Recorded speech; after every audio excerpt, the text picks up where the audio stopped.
Hello, everyone. I am doing a pop up stream. For anyone who doesn't know, hi, my name is Skye. I'm a fantasy author who typically writes paranormal romance on SD Hegyes, and usually I do live streams on Saturday evenings at 9:30 Mountain. Wow, 9:30 Mountain Time. Except for it's been a very very long weekend. We'll get into that in a little bit. And so, like, I canceled my stream because I was just so freaking tired. But now I've hit my second wind and I'm energized. And so here we are doing a pop up stream instead. And I'm going to go check and make sure everything's working correctly while Stephanie, my co host, introduces themselves. And then we'll get to chit chatting about exactly why I had to cancel my stream originally and go from there. So take it away, Stephanie.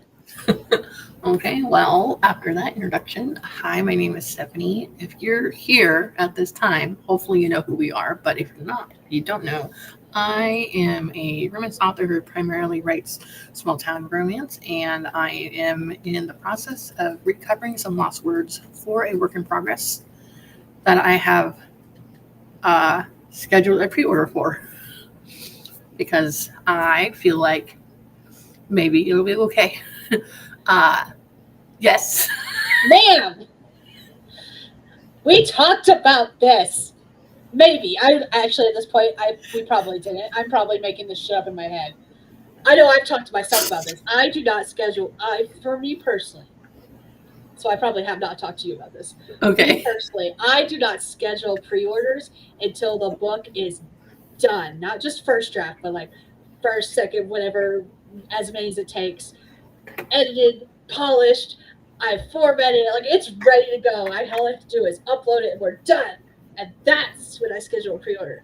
So, Because I will all fail to get it done on time otherwise. right. So I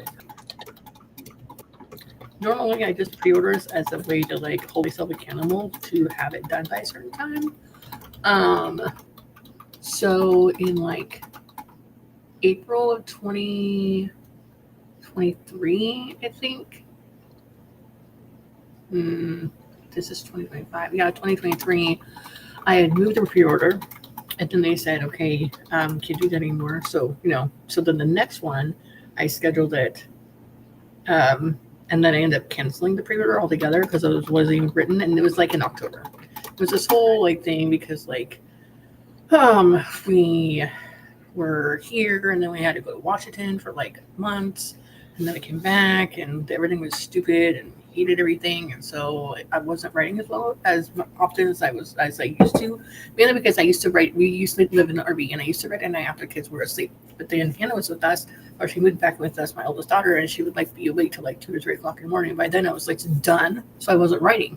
Like she would roll around in her bed, keep herself awake, and Yeah. whatever. So, and then like we kind of got a system going again, and then we moved into the apartment, which I'm okay with now. But I really hated living in the RV because I liked being able to roam around. It's fine. It's And fine. so, It's fine. um, I perfect like perfect. I'd already said that I was going to have this book done in like June, and then I said in July, and so I'm like, let's me put a thing down.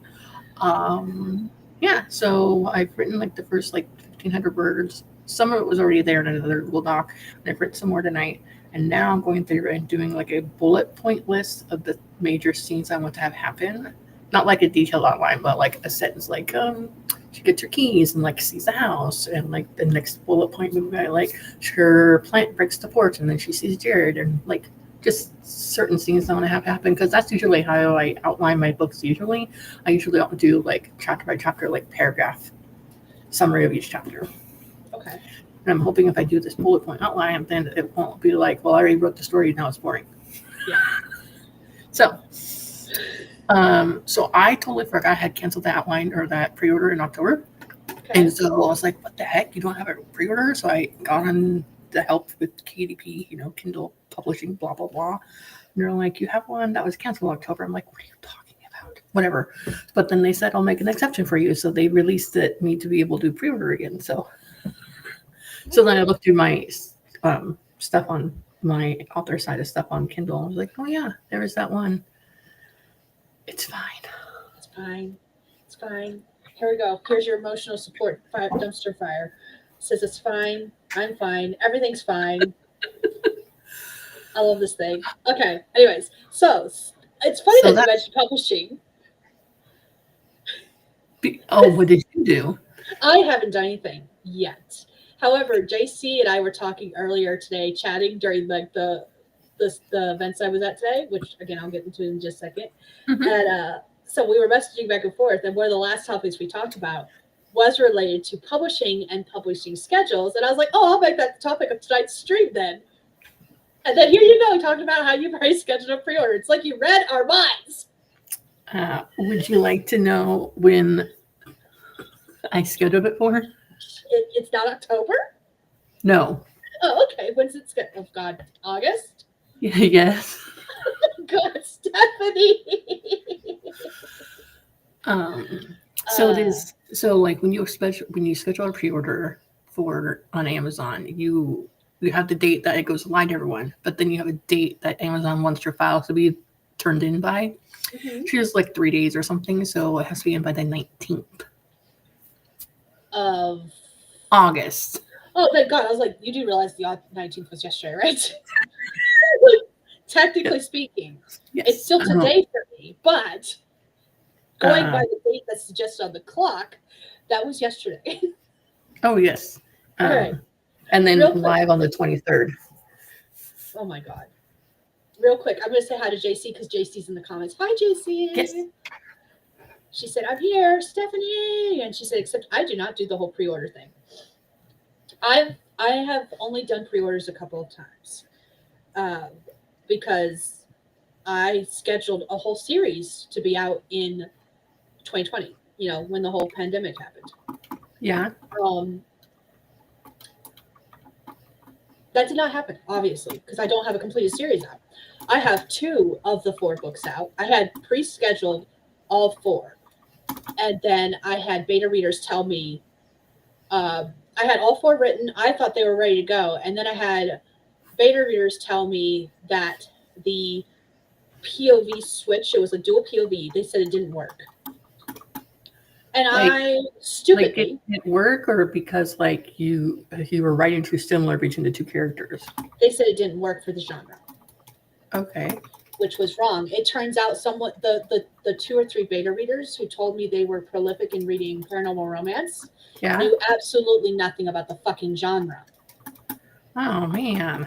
And I unfortunately listened to them when they told me that I did not need a dual POV. And so I started rewriting the entire series. So the 2 books that are out are single POV following the one character, which is fine. The story technically works. However, you could write like a bonus book where it has the same story but told from the other point of view.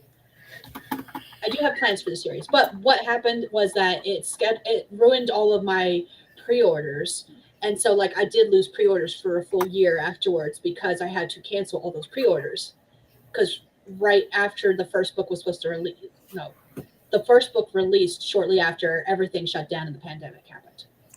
Okay. So how I've done it is like I'll like write a book, and like put a pre-order.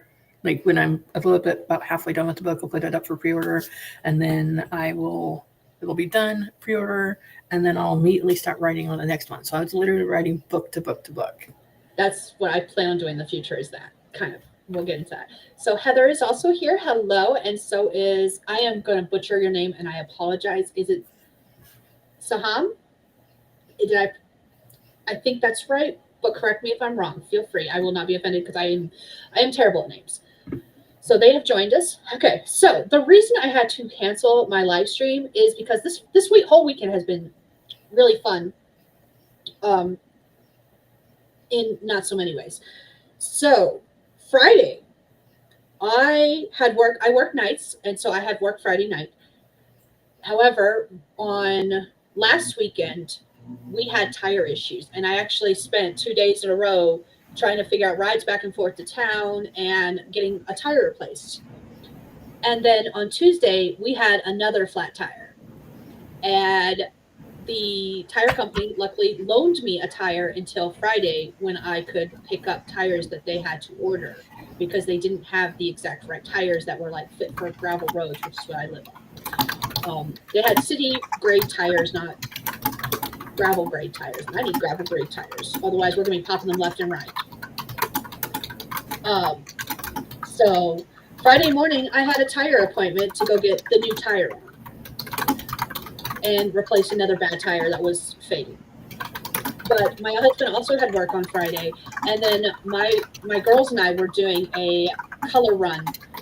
So I'm actually wearing the shirt. Stephanie made a comment earlier. She was trying to read my shirt. It says Chamber Run Fun Run Zombie, because this is from the October run that we did.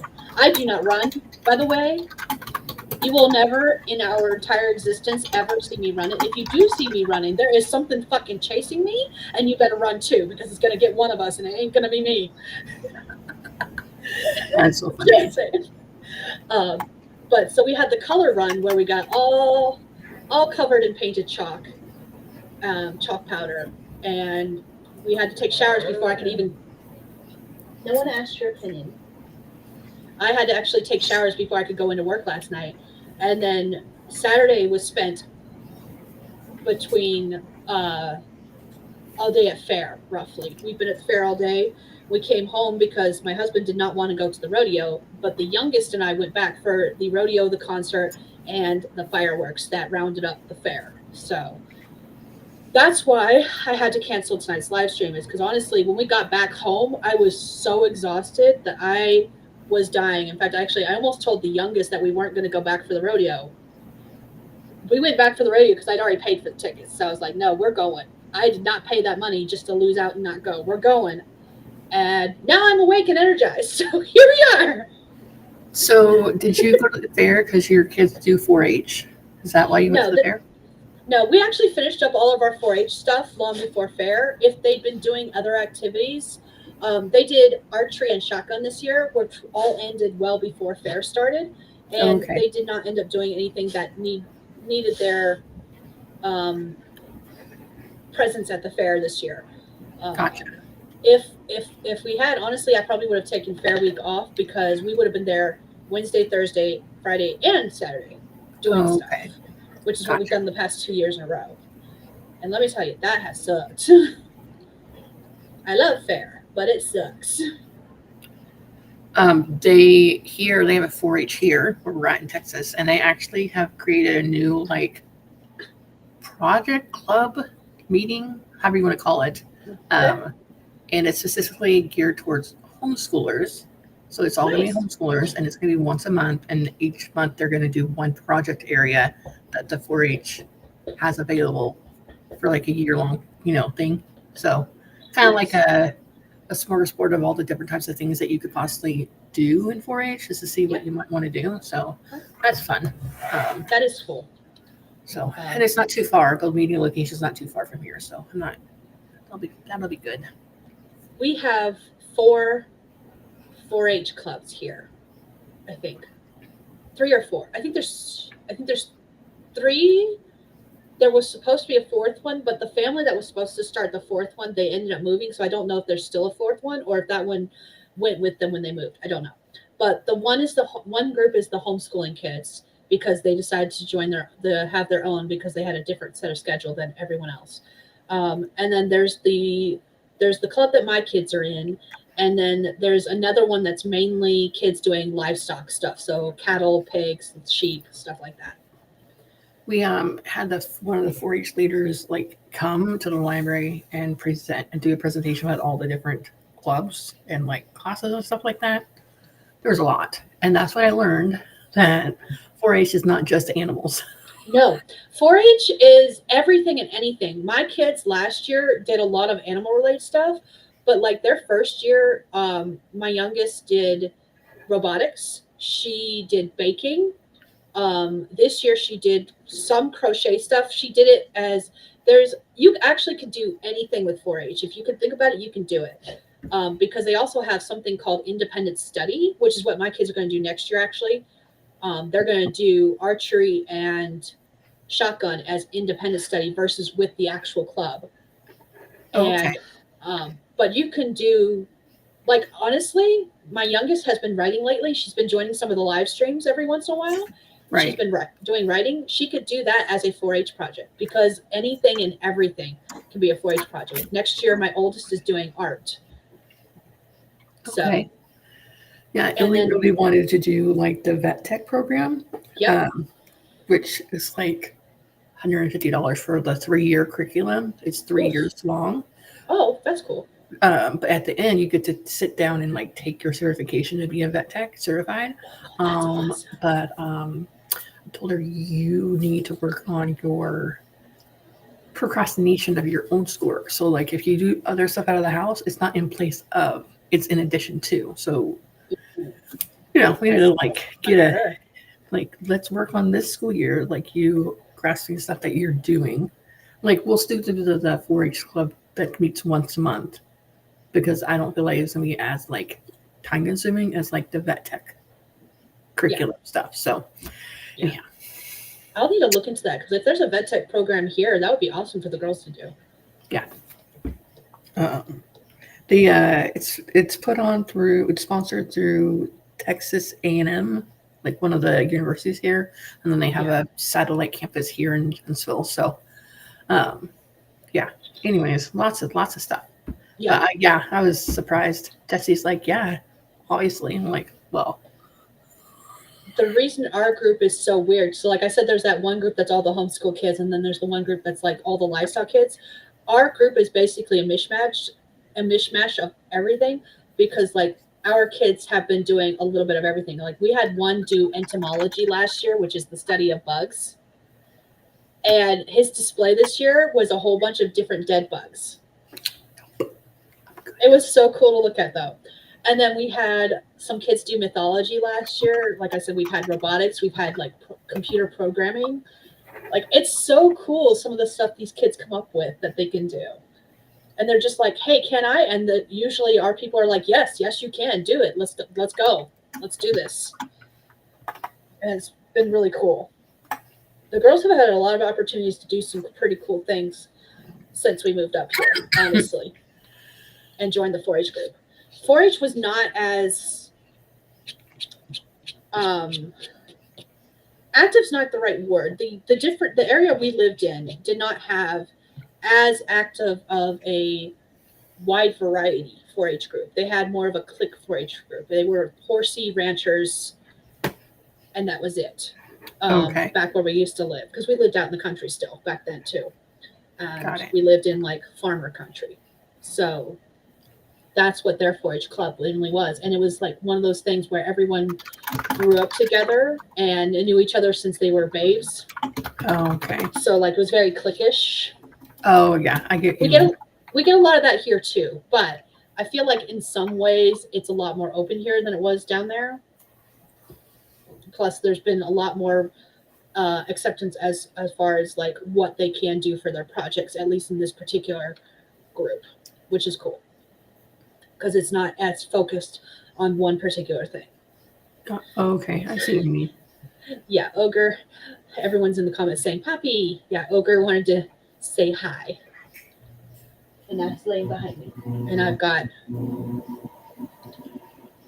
Baggy right there sleeping and Gestures up stealing pillows. And getting our bed covered in stickers because the grass hasn't been mowed yet. That's okay. Not okay. I have to pull all the stickers out of bed before I go to sleep. That's true. I mean, it could be worse. She could bring you another friend. Baggy brought us another friend. We got home from the fair the first time when all the family went. We got home from the fair and there was Baggy sitting with his catch of the day right in front of him, and it was a dead mouse. Oh. Outside or inside? Outside, thank God. Okay. But he's brought them inside before too.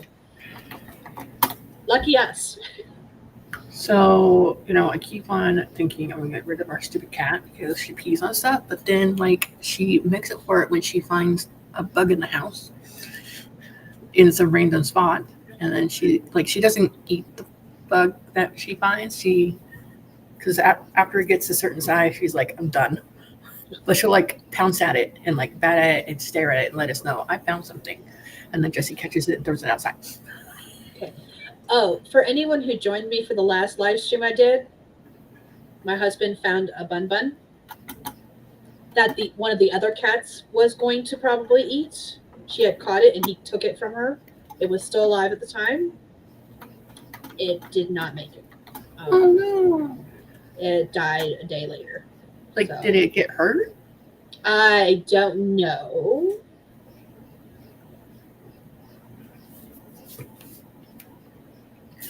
Okay, so speaking of live streams,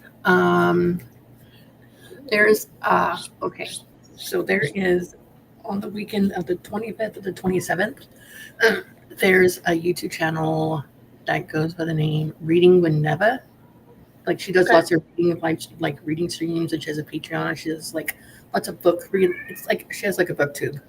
That's what she has. Okay. Okay. Well, like I've joined her. Like I've joined in her the chats and stuff like that. And we've like chatted a few times on Instagram, chatting with voice chat back and forth. And so because we chatted each other at random nights of the time of the night.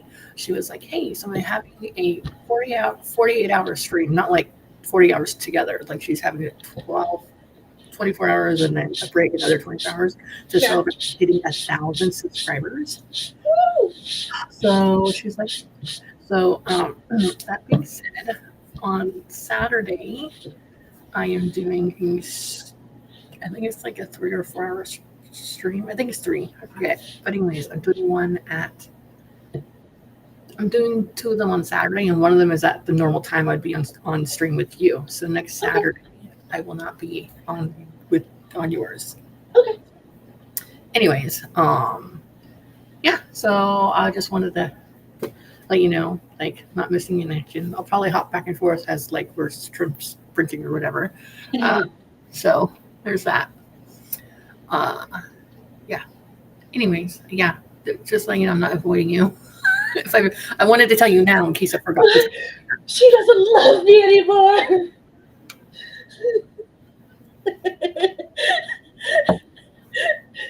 Looking at the chat, Raven popped in. Hello. I picked this stream to be where I finally finish my current read, Physics of the Future by, I'm not even going to pronounce that because I will butcher that, but you only have 10 pages left.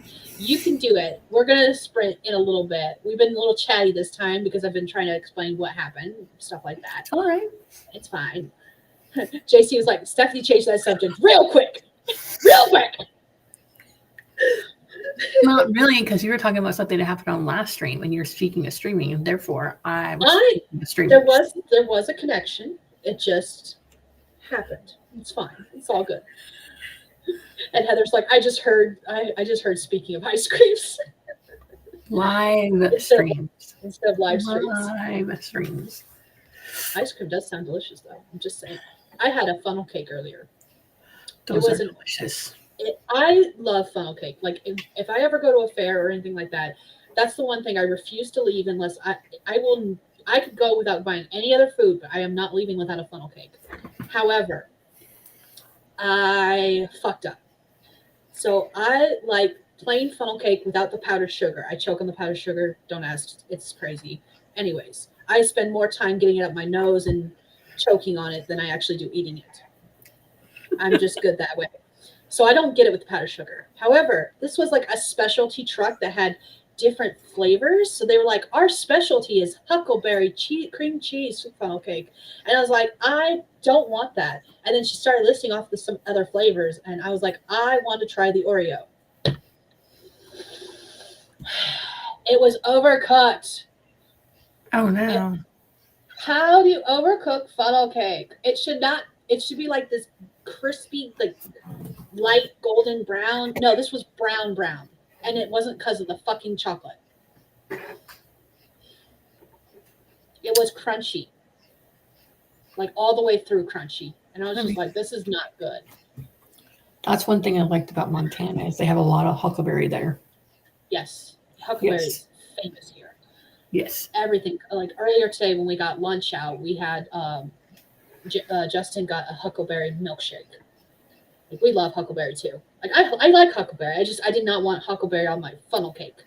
And I wish I had just gotten the plain funnel cake. Because it was not good.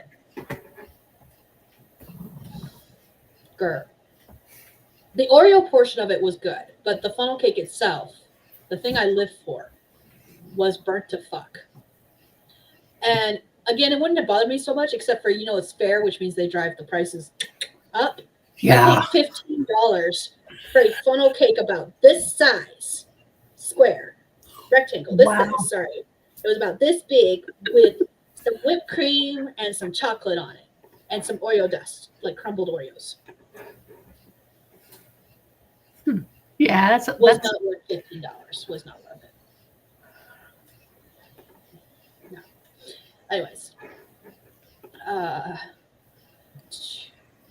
looking at the chat real quick. JC was like, "What, Stephanie? You're abandoning us? How dare?" JC also likes funnel cake, and she says, "I can't tell if you're upset or not, Skye." I am. I don't like I said, the Oreo portion of it was good. It's just the funnel cake itself was burnt. It was overcooked, and I paid $15 for this shit. I was like, "Damn it! No, I want some good funnel cake. Damn it, not this overcooked shit." I'm more annoyed at myself because I know the risks. When I try new things, something always goes wrong. Yeah, usually. It's like when I go to eat, I usually if I go to a Mexican restaurant, I usually get one or two things. Yep, same. There are two things I get at a Mexican restaurant, and that's it. And it's usually, actually, it depends on the name of it depends on the Mexican restaurant. But one is like their restaurant name burrito, like their specialty burrito. They're the same at every single Mexican restaurant, but it's got their name as part of the name of the burrito for some reason. I don't know why. It's just a thing. But it's literally just meat and cheese and a tortilla. It's like this big around. It's a big burrito. I usually go with chicken enchiladas. Can't really go wrong with that. Not usually. And then the second thing is chicken quesadillas. Those are the two things. It's one or the other, never anything else. I said, well, that is just rude. I don't know what she's referring to. Probably the funnel cake. Raven says, a funnel cake brings back memories of when I was a custodian at Disney World's Liberty Square. Ooh, I've never been to Disney World or Land, doesn't matter which. So I got nothing there. I haven't either. But I don't do heights, so, I don't do well with crowds. And I think that's part of why I lost so much energy earlier today, because I got plenty of sleep, but we were around so many people that I was just like, ugh. So, and then we were only back at home for a couple hours before Gwen and I left again for the rodeo. But at the rodeo, there wasn't as many people, at least not around us. So I said yes, the funnel cake and the price. Yeah.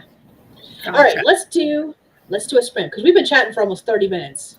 Yeah, and see, usually I'm the one that's chatting when I'm running the streams, and now it's your turn. So I had to explain why I canceled the stream only to do it again anyways. How long we're going to do stuff, I don't know, until we get tired and feel like going to bed. I don't know. I got nothing. All right, let's do this. We're going to do 25 minutes. I have got Nixie here on the screen with us. She is joining us. Why is my screen weird? Oh, my God. Make up your mind, computer, please. Ugh.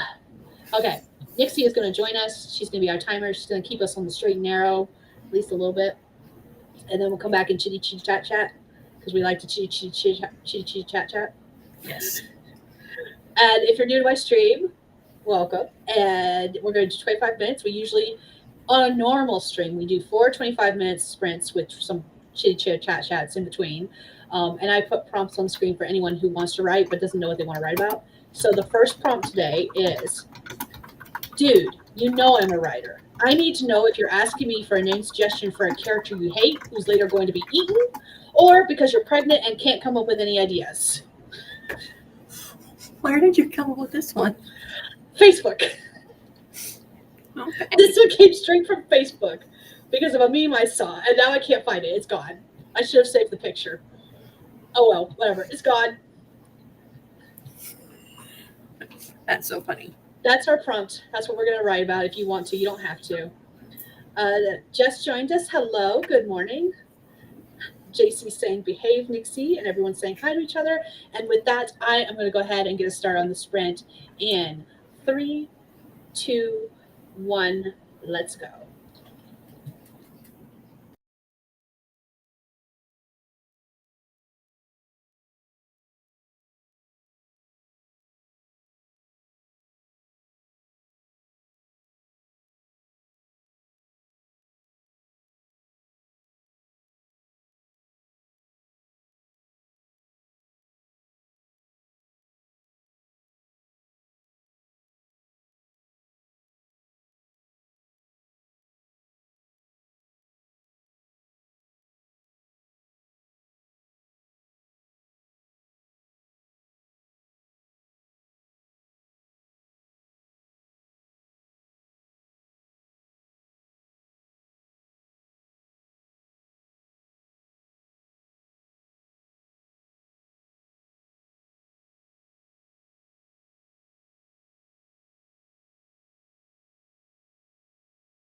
All right, that is time. Let us know what you did, how you did in the comments. And tell us what you're working on tonight, if you're working on anything at all. I am working on my bullet point outline and stuff. Just kind of just going from memory because I had almost 5,000 words written. So whatever. It's fine. It's fine. It's fine. It's fine. It's fine. Enough about it. And we found another bug, but not a bug. It was like a little tiny black moth that we saw earlier. And Ileana had woken up after an hour of sleeping because she thought she slept all night. She woke up and then she's coming out. She sees a black moth on that door and she's like, Stephanie, there's a bug on my door. I'm like, she called you by your first name? like, really? So I was thinking there might be like a freaking like a roach or something. We're in Texas, so I was thinking there may be a roach or something. No, it was just a black moth.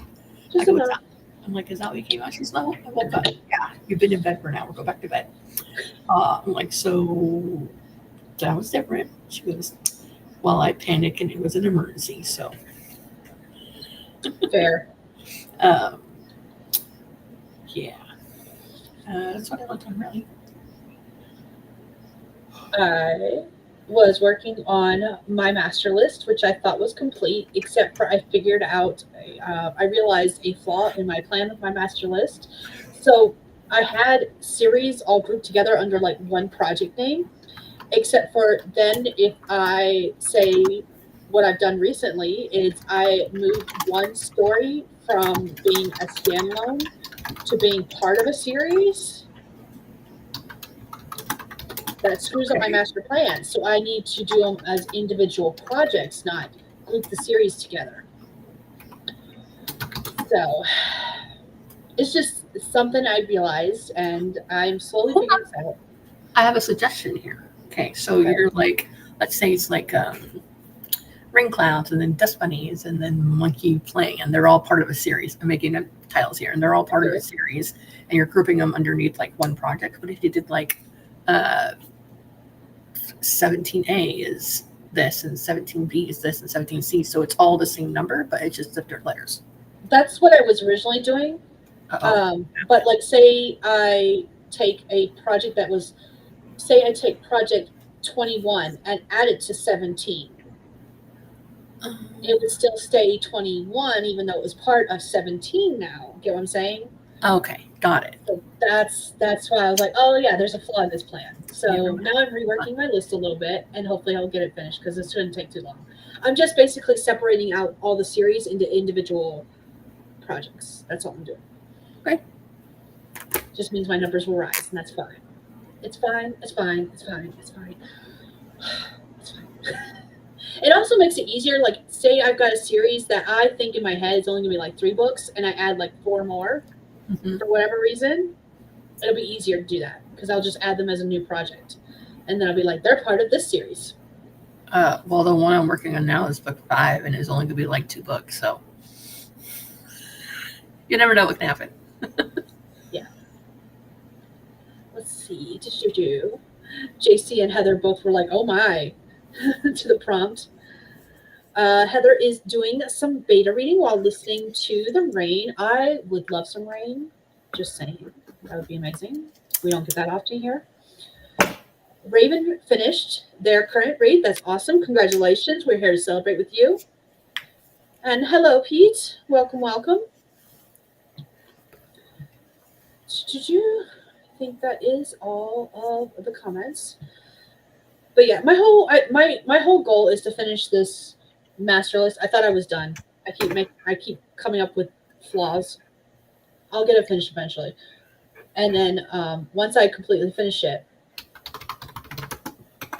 I'll finish retitling stuff and getting projects where they belong and going from there. But it'll be fine. It's fine. It's fine. Everything's fine. Everything's fine. Dumpster fire. Dumpster fire. We all need an emotional support dumpster fire. This is mine. Excuse me.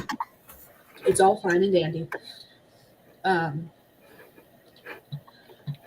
But okay, so let me make this a little bigger. I paused Nixie. I'm gonna stop sharing Nixie for a minute. So we were talking about publishing clients earlier, and one of the things that JC and I were talking about was the fact that we want. I keep changing my mind. I go back and forth about this. Like, part of me wants to, like, if I were to, like, far-reaching goals, far-reaching dreams, I would love to make writing a full-time career. Point blank. Realistically, I will probably never ever be able to make that happen. And so, like, I try to tell myself I don't want to be a full-time writer because I know that realistically it'll probably never happen in the first place. However, like, far-reaching dreams, I would love to be a full-time writer. And so one of the things I was telling her about was the fact that I'm part of this group. It's called 20 books to 50K. And the original idea of the group, the two people who founded the group, they got together and they were chatting about, like, realistically, based on what they were making from the books they already had published. They were both writing to market. They were both writing sci-fi. And they calculated that living in some kind of, part of me wants to say it was like the Bahamas or something. Like, realistically, there was a country outside the US, and they said, realistically speaking, if we base everything on what we're currently making, on what we're writing, it would take us 20 books, 20 published books in this genre to make $50,000 a year in order to comfortably live in this other country. I don't remember what country it was. That's the whole ideology of the group, at least. It's grown so far beyond that, it's not even funny. But so we were talking about the fact that with the fact that I do not write to market, it is probably going to take me twice as many books to make even half that amount of money. So it would take me about 40 books to reach $25,000 a year, which is a lot. But it also means that if I'm going to continue writing and doing this kind of stuff, then I need to get books written and published and, stop sitting on all these partially written drafts that are never finished, kind of thing. And so one of the things I've been thinking about doing is basically having seasons of writing versus seasons of editing. And not this year, because this year I've got certain projects that I want to get completed so that they can be published next year. But starting next year, I think I want to make, like, Q1 a writing quarter, Q2 an editing quarter, Q3 a writing quarter, and Q4 an editing quarter. And as far as, like, editing goes, it wouldn't just be like editing. It'd be editing, beta reading, polishing, formatting, getting everything ready for publication, whether it gets done in that second quarter or fourth quarter for 2027. Like, we'd be prepping for the next year, not 2026. Like, what I'm working on this year is what's going to get published next year. Whatever doesn't get done this year is not getting published next year, and we'll wait until 2027 kind of thing. Like, that's the goal. And basically, we were just trying to come up with, like, plans for how to make it work. Realistically speaking, with the way I write fast, but I edit slow, plus I do multiple rounds of edits. And so, like, for me personally, I think I need to plan that whatever I write one year, I'm not even going to think about possibly publishing it into the following year. It's just not realistically going to happen. Otherwise, my brain's going to go, well, I don't want to. And we're just going to hit a roadblock and not do it. So that's what's going on there. So yeah, that's one of the things I think I want to do. Is I've read the book 12-Week Year a couple of times. I've read it a couple of times, but I've never actually put it into practice. And I think starting next year, I would like to put that into practice. I need to get a physical copy of it. I've got the ebook. I need a physical copy so I can take notes and write in it and mark it up. And then I need to use that as a blueprint to how I want to do my writing career going forward. Right now, I'm doing the Magical Girl transformation, where I'm trying to basically just get into the habit of doing all these things that I eventually want to add into my life completely. Mm-hmm.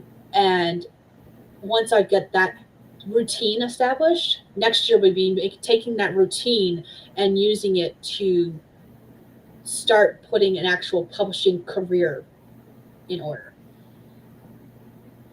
Those are my thoughts, as wild as they are.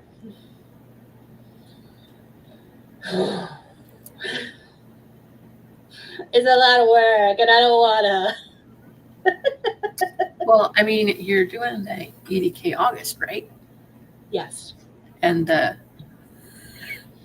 100K September. So there's the August 80K, or Mama Maggie changed the name of it because it's been the August 80K, but the goal was to either write 80K or write 18K, 18K, and now it's all words August, I think is what it's called now. She changed it because she set three different goals. There's the 18K, there's the like 48K, which is supposed to be like the halfway mark between 18 and 80, and then there's the 80K. And then It's she breaks changed. It's all down, good. yeah, in the post she shared, she broke down like if you're writing like 7 days a week, this and you're doing this goal, this is how many words a day you would have to write. If you're writing 5 days a week, 2 days a week. So that was nifty. It was. I liked that. I enjoyed that a lot. But I don't have word count goals usually. Am I going to do this challenge? Yes. But my goal is more like time based. I want to do 25-minute sprints daily, Tuesday through Saturday, and that's if I get those two done daily, I'm good. Anything on top of that is perfect, beautiful. Let's do it. But the reason I did time-based goals was because of the fact that I wanted to factor in editing, which is not always going to be word count based, or like formatting is not always going to be word count based, or like when I do finally get to the point where I'm like ready to publish, getting them set up on KDP and in Ingram Spark and all those other sites that you may use, that takes a bit of time. Like I'm not going to get words in those days. So that's why I did the time-based goals, was to factor in all that stuff too. Yeah, it does. If you're doing it to all the different spots, it does take time. Even just doing it to one takes time if you have to relearn it every single time. That's what I feel like. So, like, the hardest thing was my covers because I make them myself. So, I'm like always trying to figure out exactly how far close to the edge the title and the author name could be. Because on an ebook, it's fine, but when you put on a paperback cover, it's a little bit different. And I used to try to make the same picture that I put on the cover of the ebook to be wrapped around from the front over the spine to the back. But it always got like pixelated, so now I just have the same cover, and then I just have a solid color spine and back instead of the image going all the way across. And so that way, it's a little easier to make it centered and not wonky. Anyways, fair. All right. Looking at the comments real quick, JC was like, "Wait, what happened? I just came back from my bathroom break." Lots of things happened. We're good. You didn't miss much. I was just rehashing my conversation with you, basically, and adding more nuance to it. And JC's like, "Never say never." I will say never if I want to, and then eat my words later. Thank you very much.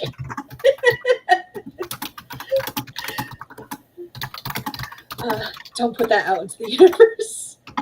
Raven says, "I would love to be a full-time author. No idea if that will ever happen. I'll just try to write every book I ever wanted to write." Right? That's exactly what I'm aiming for now. I want to write all the books I have plans for, which is way too many, honestly. And what I get out, I'll get out. I mean, so when you say full-time author, are you mean you're writing full-time, or you're earning money as if you were, you know what I mean? Because you could like be writing a book every other month if you want to, but it doesn't mean you're making enough money to support yourself. You know what I mean? Yeah. Like I do. I want to far-fetched goals. What I want is, everyone talks about like diversifying your income streams. Mm-hmm.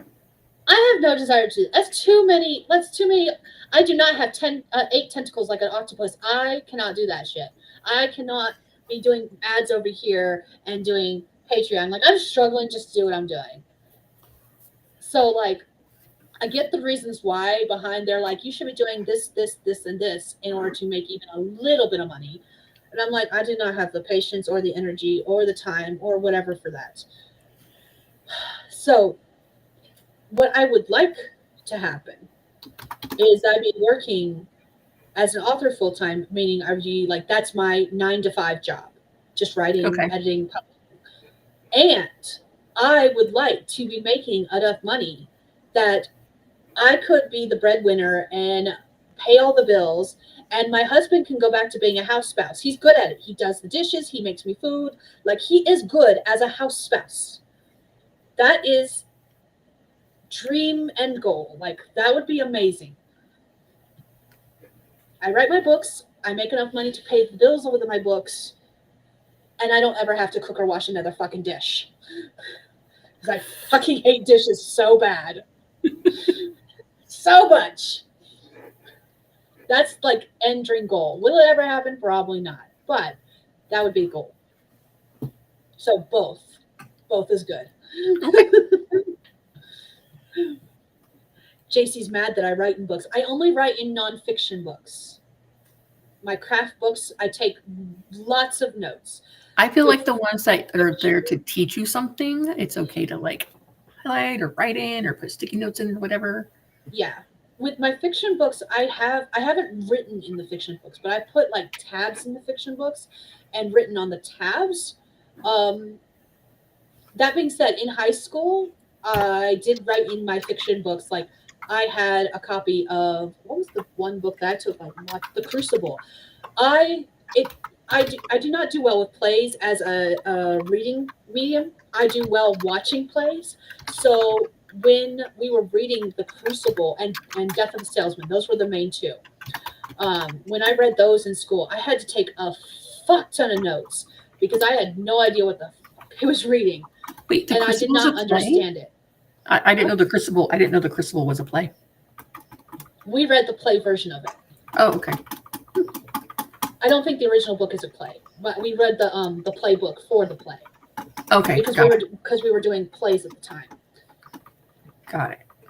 And we read there was 3 books we read. We read Death of a Salesman, The Crucible, and The Importance of Being Earnest, which again I don't think is a play, but we read the playbill. Got it. No, okay, that makes sense. And I wrote in all 3 of those. So those were the only fiction books I remember ever writing in. I may have written more, but those are the ones I remember writing in because I did not understand plays. It took me watching the movies to understand what the heck was going on in those playbills. Like, I just did not get it. JC popping in and giving us the Google form for the All the Words challenge, which was what's originally the August 80K, but we're doing the August 80K and or All the Words challenge, sorry, and the 100K September. So I'm doing both of those. Like, I'm technically speaking, I'm doing all of them. Will I make it? Probably not. But technically speaking, I'm doing both. 80, 48, and 18, yes. Raven says, I would say be an author first. Anything else is secondary and part-time. Exactly. Author JC says, writing in any books is just... I'm giving her a heart attack, man. Jesse doesn't write in books either of any kind. Not even books that have space for you to write in that has like lines, like filling lines. He still doesn't. If it's a journal, yeah, but it was like a workbook? Like a workbook. Yeah, he doesn't do that. Okay. Raven says, right now I'm working a 40-hour week job. I love my job. I've worked there for years. I'd still like to one day quit and just write. I'd also like to teach creative writing. I have no desire to teach. None. I have no desire to teach. I just want to write. I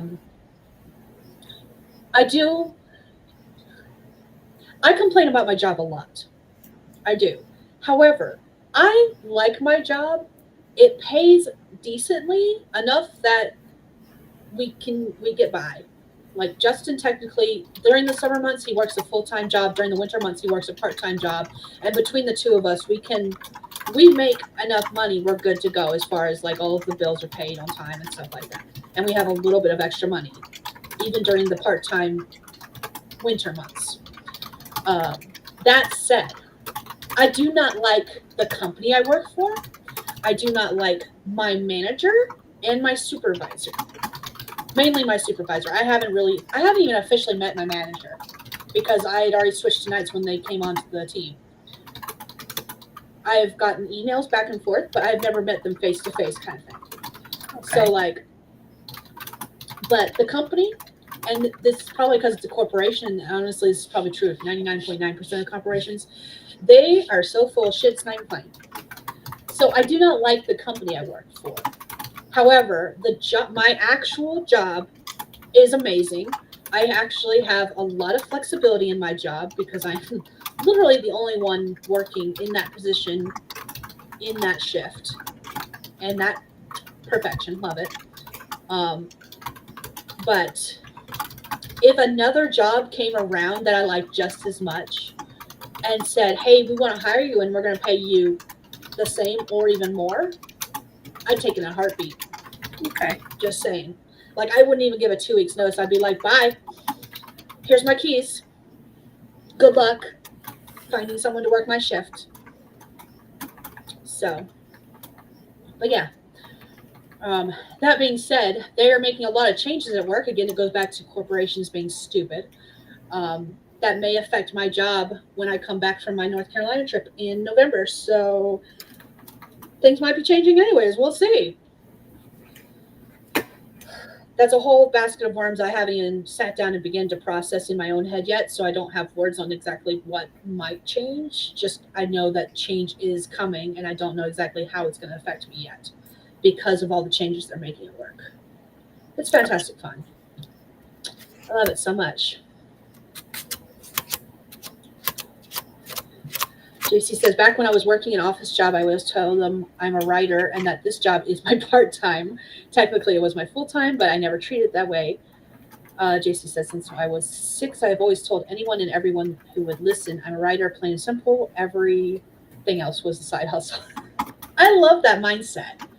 That is fantastic. I do not have that mindset. And I am only slightly jealous of all these I love there's a bunch of author tubers, both in previous years and currently, who have started putting out these videos. And they're all coming out with these videos. They work in corporate jobs and they're all being like, I quit my corporate job to be a full-time writer. And I'm like, I am so fucking jealous of you right now. And I hate you, but I love you. I love this for you. But I am secretly jealous and I hate you because you're able to do that. I'm like, I want to do that so bad. I mean, I've And come then it across makes several like those, but like it's usually the ones I've come across that are like, I quit my corporate job. They don't have like dependents to take care of. Like maybe their dad or mom, but it's just usually them and a husband and like a menagerie of animals, but not like kids. there's no kids. Which I feel like if not as easy if you had kids to be like, I'm gonna rely on this, because if you have a really low income month, it's gonna affect them as well, you know. So but To be fair, in my mind, I feel like they're also the kind of people that because they worked in these corporate jobs and they had the situations they had, and this is me making assumptions. So if any of them are ever watching these streams, feel free to correct me if I'm wrong. But they were probably smarter with their buddy than I was when I was their age, because some of them are younger too. That's the other thing. They're a little younger than me. Which again, nothing wrong with that.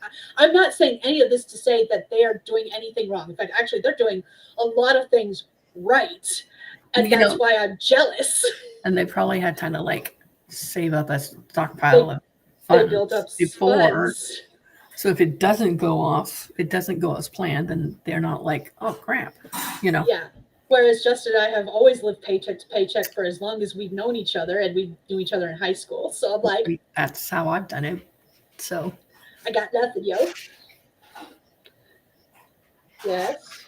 Nothing. You look giggly. What's up? hi, Justin. Stephanie says hi. Did you literally come in here just to do that? Okay. That's new. He doesn't usually like being on camera, so that was why that was weird. I just thought something was up because of that. Yes, so there. I'm not holding you that tight. I'm not even really holding you. I won't pet him, so now he has to lick me. Babe, the cat's on the counter. Is she chasing something? Sorry. She usually doesn't jump up on the counter. You found the bug. Even if she didn't. It's a little gnat thing. It's fine. Whatever. But okay. All of that to say about their videos about going full time now and leaving corporate jobs, it makes me like, Oh, I wish I had gone into the corporate world, which actually I was advised to do. When I got out of high school, I was told by several people, "Hey, you're really good at this. You should go into the corporate world. You would succeed in the corporate world." And I was like, "But that's not what I want to do." Younger me was stupid and I hate her. Younger me should have done that, and I'd be in the same position where I'd be putting out a video being that like now. I'd be like, "Hey, I'm leaving my corporate job to go full time."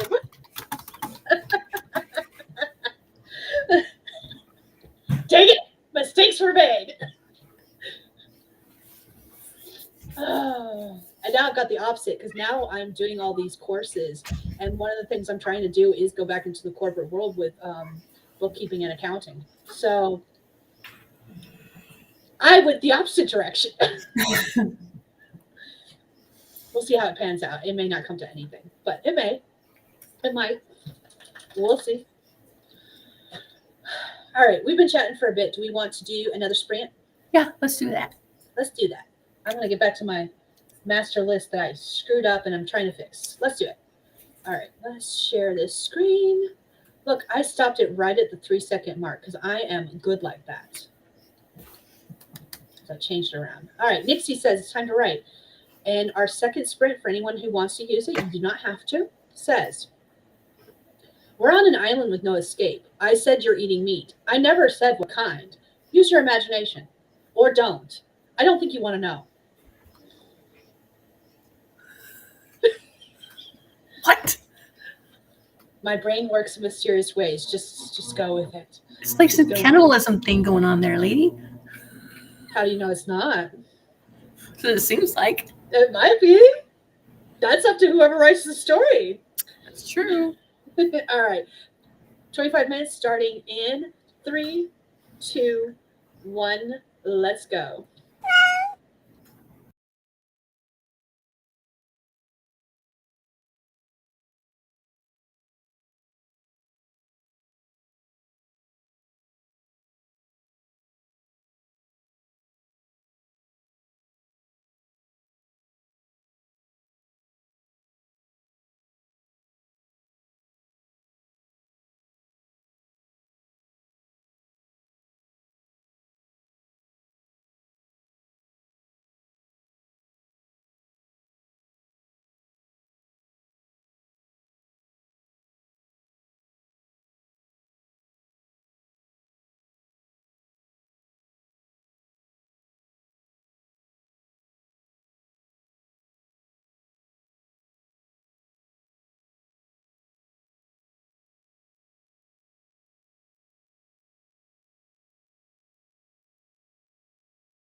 You know what? I said all of that and didn't even realize I didn't unmute myself.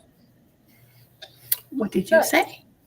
we are done. That is the end of that sprint. Let us know what you did, how you did in the comments. So what did you end up doing? Because I apparently did not unmute myself. So Um, I got up, talked to my husband, came back, uh, typed some more. I bullet point outlined what I think I had already written before. So it's just like me remembering what I had already written out to 5,000 words. And so uh, I'm just going to now focus on writing each of those bullet points out into like a scene or a chapter or whatever it is. And then I'll worry about the rest later. Because I think that's why I had such a hard time starting writing the book in the first place. Because I had like I think it was about three or 4,000 word outline of my novel, and I never outlined like that. I was so proud of myself. I was like, look at this, so outlined. And then I think my brain was like rebelling. That's it, really. it says no. What'd you do other than not mute? I mean, not unmute, I guess. No, unmute. I am still working on the same thing. There's a lot of projects because I have a lot of series that I'm breaking up into individual. What did I say that was so offensive to you, pup? Hi. Are they awake or are they just doing their sleep? No, he's awake. He's just making random noises that are loud enough for me to hear over the noise canceling headphones. That actually work because I can't hear shit. Someone can be talking to me from the doorway and I can't hear what they're saying, but I can hear him whenever he starts doing his talking thing. I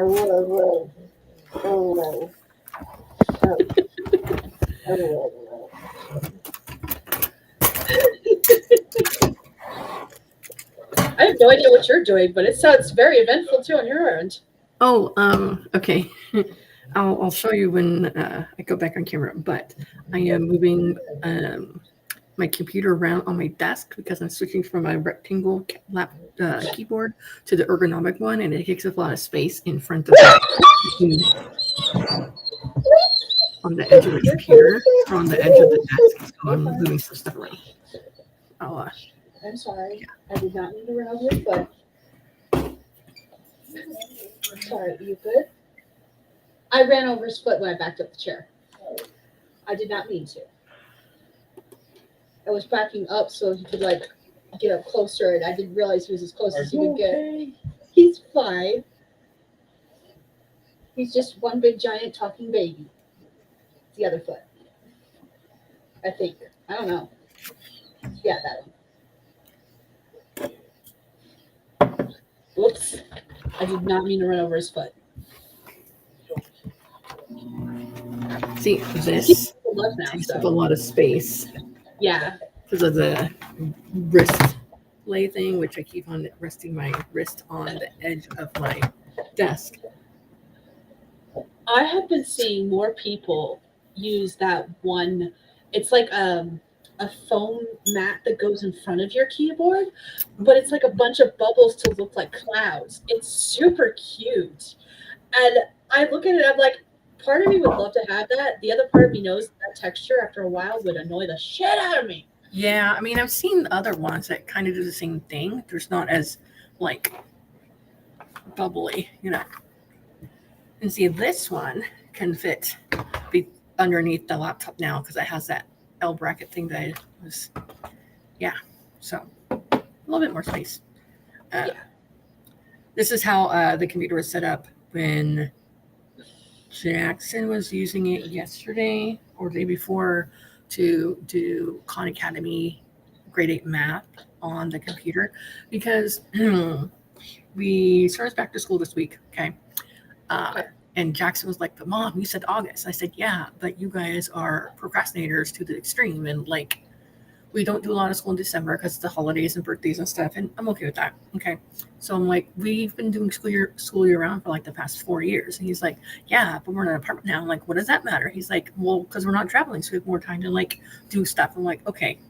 So Monday comes around, he's finding it. He gets one thing done. It took him 4 hours, and it was 10 math problems. The math problems were not hard, okay? Like, he aced it just fine, like, with very little input from me.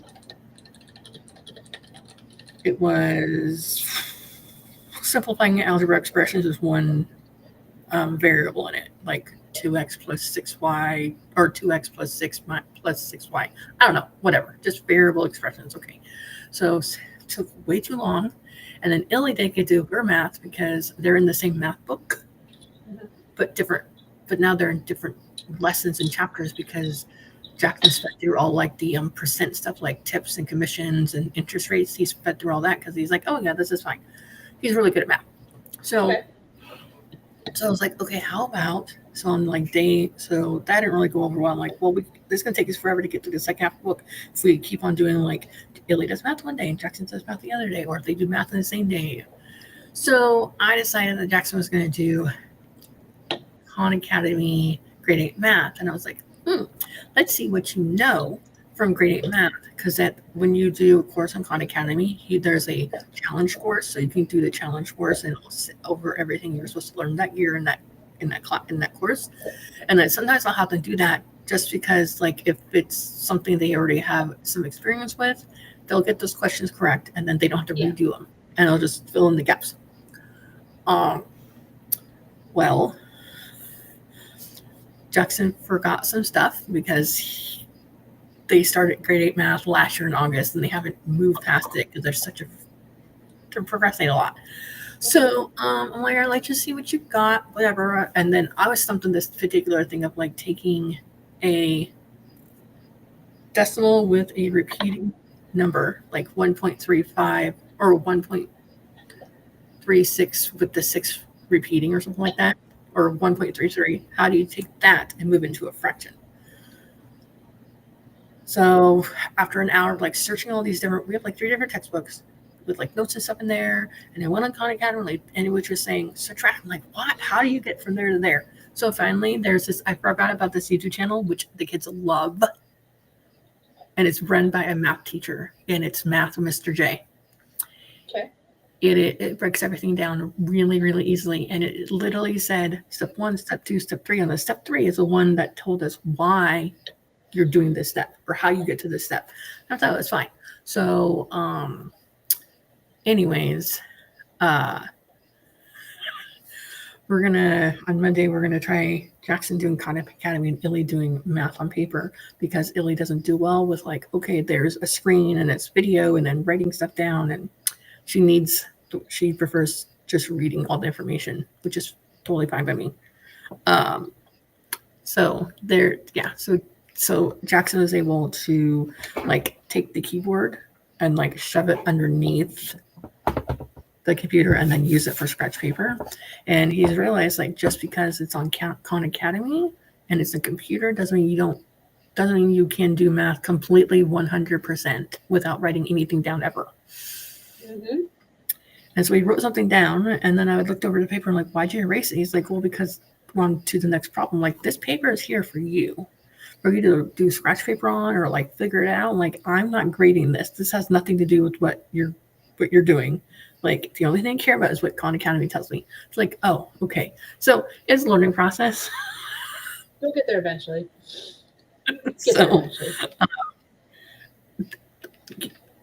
At the beginning of every school year, there's usually one piece of schoolwork or one piece of curriculum that like the kids are like, oh, I know all this already, and they speed through it. In Jackson's, we don't have anymore because I got rid of it. It was a grammar book for like 6th, 7th, and 8th grade combined. So it was like the first third of it was like pink and then purple and then green.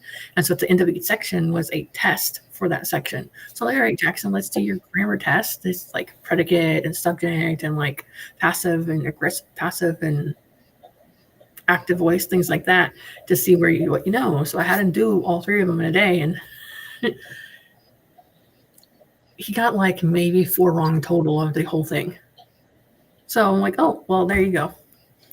I'm like, does this mean we can do high school level grammar stuff now? He's like, no, it does not, Mom. Yes, it does. Blows my mind.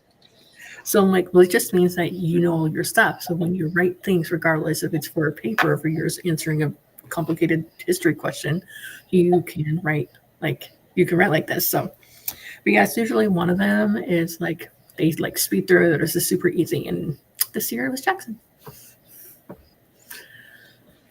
Oh, That is funny. so how'd you roll over the tail or the foot? He was standing too close to my chair, and when I backed up, he rolled over his foot. Oh, okay. Unfortunately.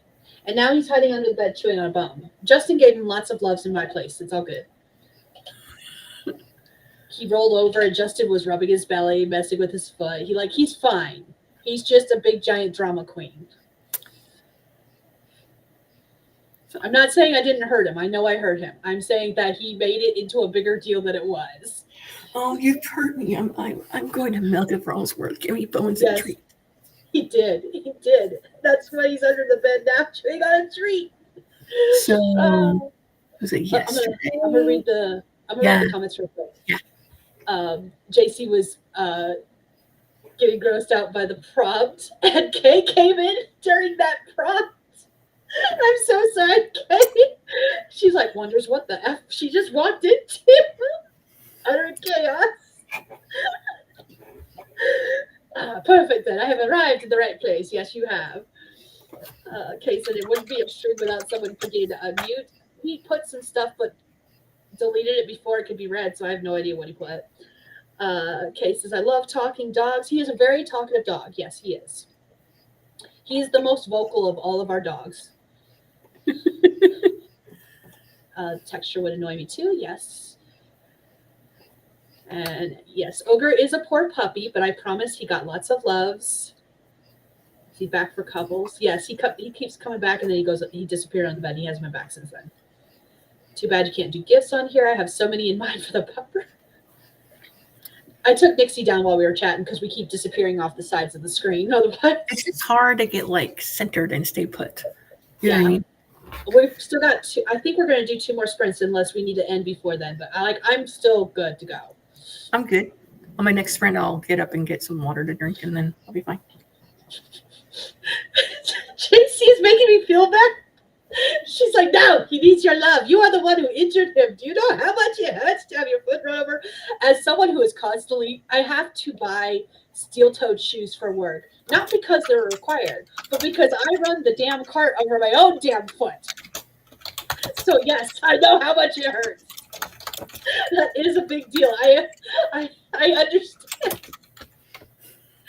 But like, it's a pain that goes away fairly quickly.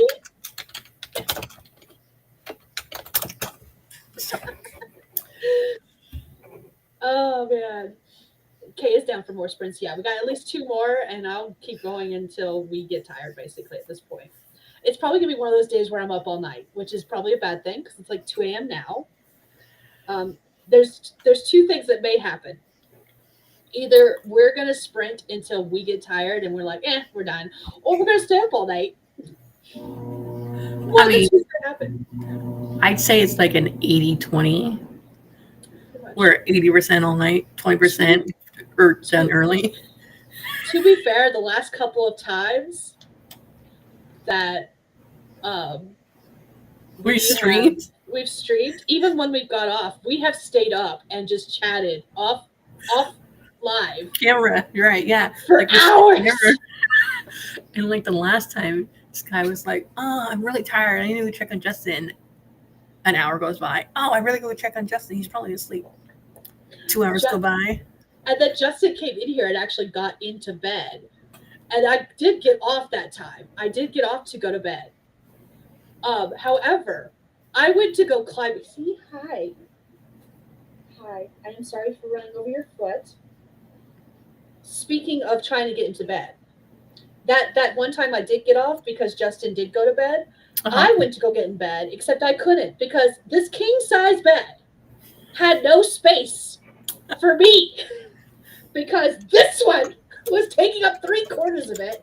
Justin was taking up the other portion of a corner, and Jester was curled up at Justin's feet because this motherfucker took up 3/4 of the bed by himself on a king-size bed.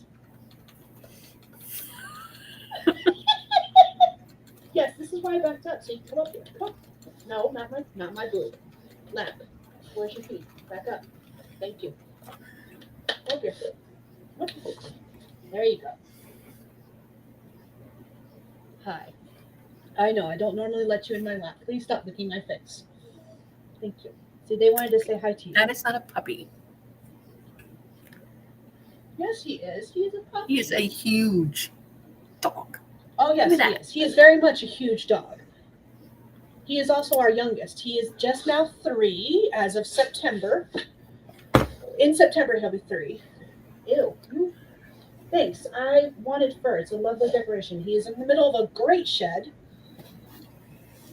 And he is like Oh yeah, I can see 100 plus pounds. I can see the decoration he left you on your shirt. Oh yeah, I am covered, and he's still shedding.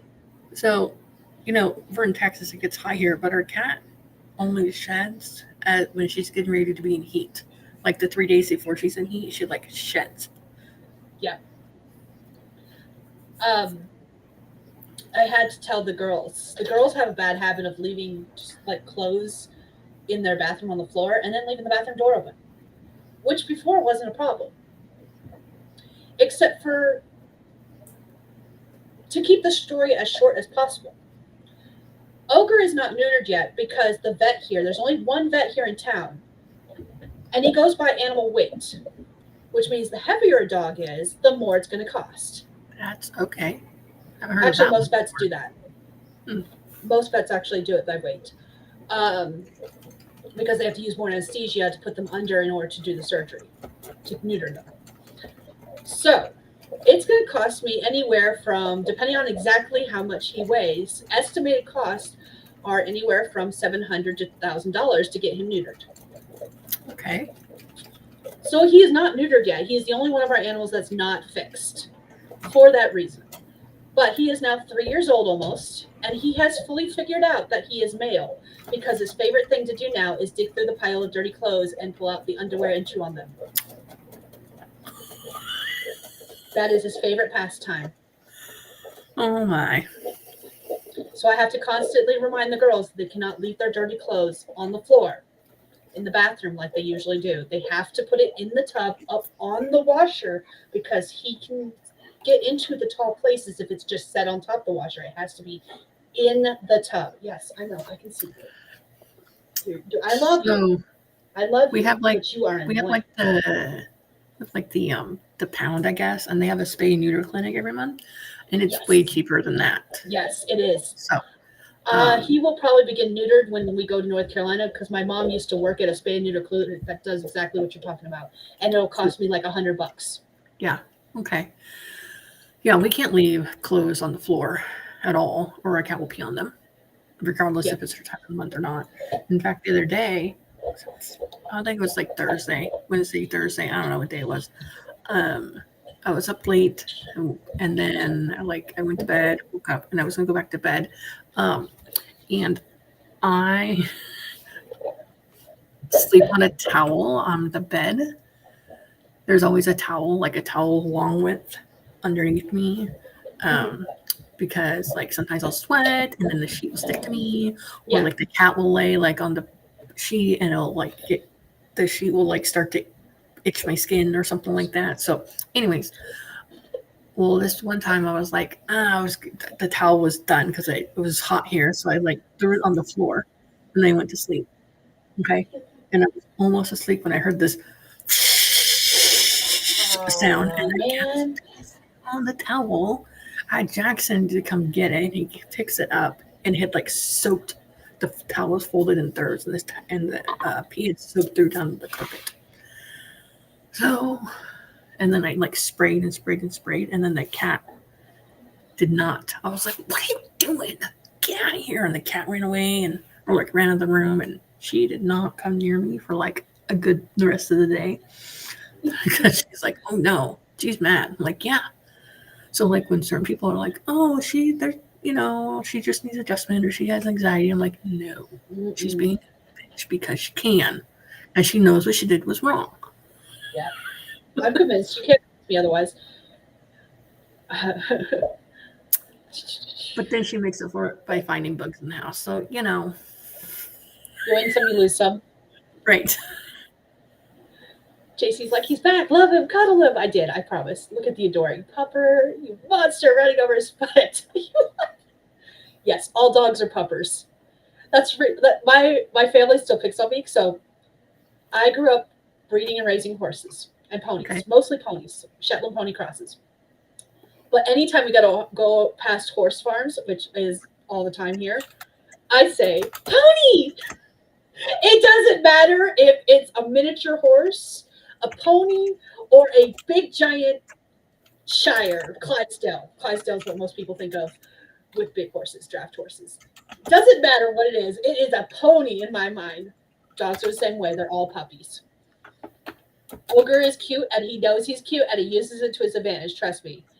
And yes, Kay, I know exactly about the spay neuter clinics. There's supposedly one an hour's drive from us. However, it's a traveling one, and they only come to town once a year. They were supposed to be here in August. I was signed up on their email newsletter so I could get more information on them, and I never got anything. And every time I try to call, it just goes to voicemail, and I never get a call back. I've left so many voicemails, it's not even funny.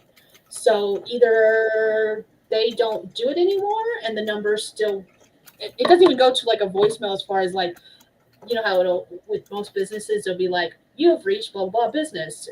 Yeah. Leave a message, blah, blah, blah, detailing, and we'll call you back. It doesn't even do that. It does that automated, you've reached the number, and it says the number, leave a message at the beep. It just does that automated one, that like the default one? Pre-recorded one. There we go. Oh, okay. So like I don't think the spay neuter clinic is actually in business anymore because everyone else I've talked to that's trying to get up with them hasn't been able to get up with them either. So that's why when we go to North Carolina, we're going to try that spay neuter clinic. And my mom worked at it for 10 years and she still actually knows people there. The only reason she stopped working there is because last year or the year before, I don't remember if it was early 2024 or late 2023, she broke her foot and she's been in and out of surgery since then because she keeps having problems and having to have more surgeries. So she hasn't been back to work since then. And that's the only reason she left is because of her broken foot. Gotcha. Otherwise she'd be still working there. And all of my other animals, every single one of the animals we have was spayed or neutered at that clinic. And I have never paid more than $100 for any of the animals. So that's why if we can go that long, he will get done.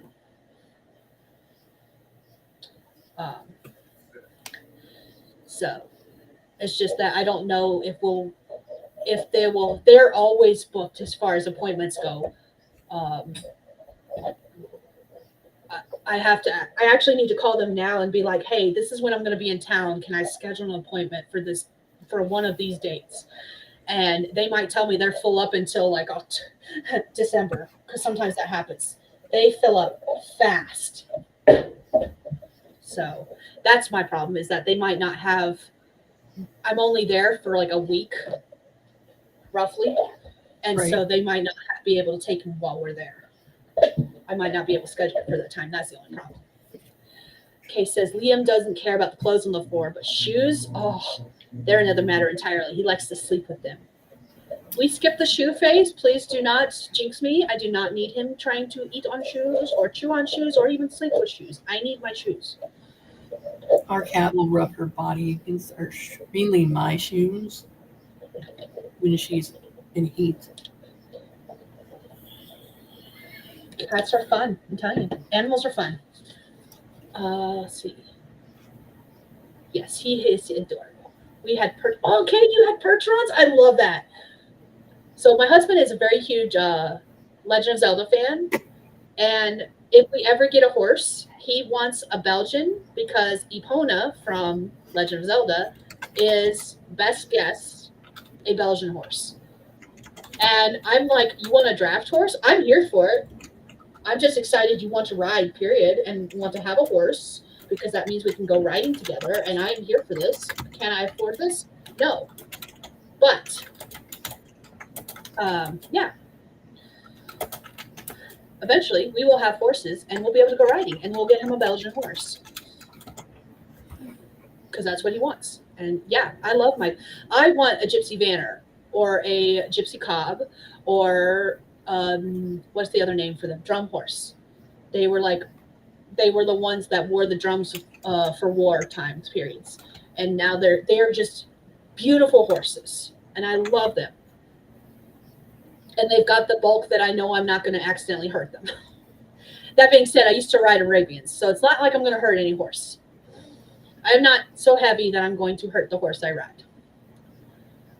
Kay says if they don't have that anymore in North Carolina, they do. It's just I don't know if they have appointments available. That's the problem. Helping Hands here in Richmond, Virginia. That's really good. Oh, good thing to keep in mind those, because if they are too booked, maybe I can hop on over state lines and go to Virginia and get it done there. Thank you. Yes, we're going to do a sprint. Drafties are awesome horses. Yes, they are. Arabians are a whole other breed. We bred Shetland pony Arabian horse crosses. They were like the best animals, but they were too smart for their own good. We had electric fences, and the ponies would crawl through them, and so would the Shetland pony crosses. Like, it didn't phase them. Not a bit. They were just like, electric fence, watch this, and they were gone. They wouldn't stay in any fence. They stayed in the electric fences best, but they wouldn't stay in any fence. They figured out a way. All right. That being said, I've reached the end of the comments. That's usually when I like to try to do a sprint. Is there anything you wanted to say real quick before we start another sprint? Stick around. We'll be here a while. Yes, we will. Nixie is so patiently waiting for us. I don't know why it keeps changing to that screen. Jesus. There we go. Oh, can I just do this? Oh, what did it do? How did I do that? I don't know what it just did. Hide? Oh. Oh yeah, you can hide the names. That's not what I wanted to hide. There we go. All right, cool. Anyways, we're going to do a 25-minute sprint. Here is our prompt for anyone who wants to use it. Remember, you do not have to. This one says, this is my emotional support cat. And that's his emotional support rabbit. And that's the rabbit's emotional support frog. Yes, we all have problems only frogs can fix. Don't ask me where it came from. I have no clue. This one, I have no idea where it came from. Okie dokie. Other than it all started with our emotional support fire, dumpster fire. I'm fine. It's fine. Everything's fine. Where did you get that from? My support fire. This was a birthday gift from my dad. Okay. He sent it to me as well as this one.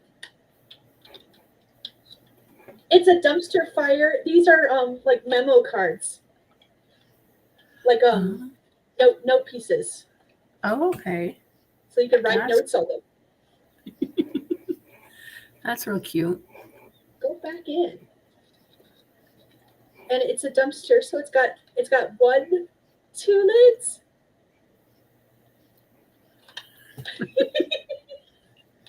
Okay. All right, let's do a sprint. 25 minutes starting in 3, 2, 1. Let's go.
Unmute myself this time. You're laughing. That tells me I actually did. Okay. Hello, that's the end. That's Britt. How'd you do what you do? Let us know in the comments. Yeah. Well, I'll tell you what I didn't do. I didn't get up and refill my water. Same. I needed a drink as well, and I just realized that when I went to go take a drink, and I was just like, "Oh, it's empty. Oh crap." Like, Okay. oh, I have time. I have time. And then the cat said, "You ran out of time." Ha ha ha ha ha. I spent most of that break laughing at YouTube shorts that JC sent me, which were hilarious, but at the same time very distracting from what I should have been working on, which was trying to get this stupid list done. It's fine. I'm fine. Everything's fine. I'm not mad about it. They were funny. It's just that I noticed I noticed that some of the comments are like, "What is making Skye die?" And I'm like, "That's what's making me die. It's JC. It's all her fault. How dare." All right. So, what did you do instead of not refreshing your drink? Um. Okay. So, I have an account on For the Words. Okay. Uh, and I needed to like turn some materials for some of the quests. So that's what I was doing. You have to like Okay. sometimes you get them from the monsters are dropping that you battle, but sometimes you have to like go buy the materials and shop. So that's what I was doing because I like completing the steps. I like completing all the quests, Fair. which was like when I was playing Pokemon Go like on our phone. I wanted to collect them all, but you don't have enough space to collect them all. You can collect Aww. all of um,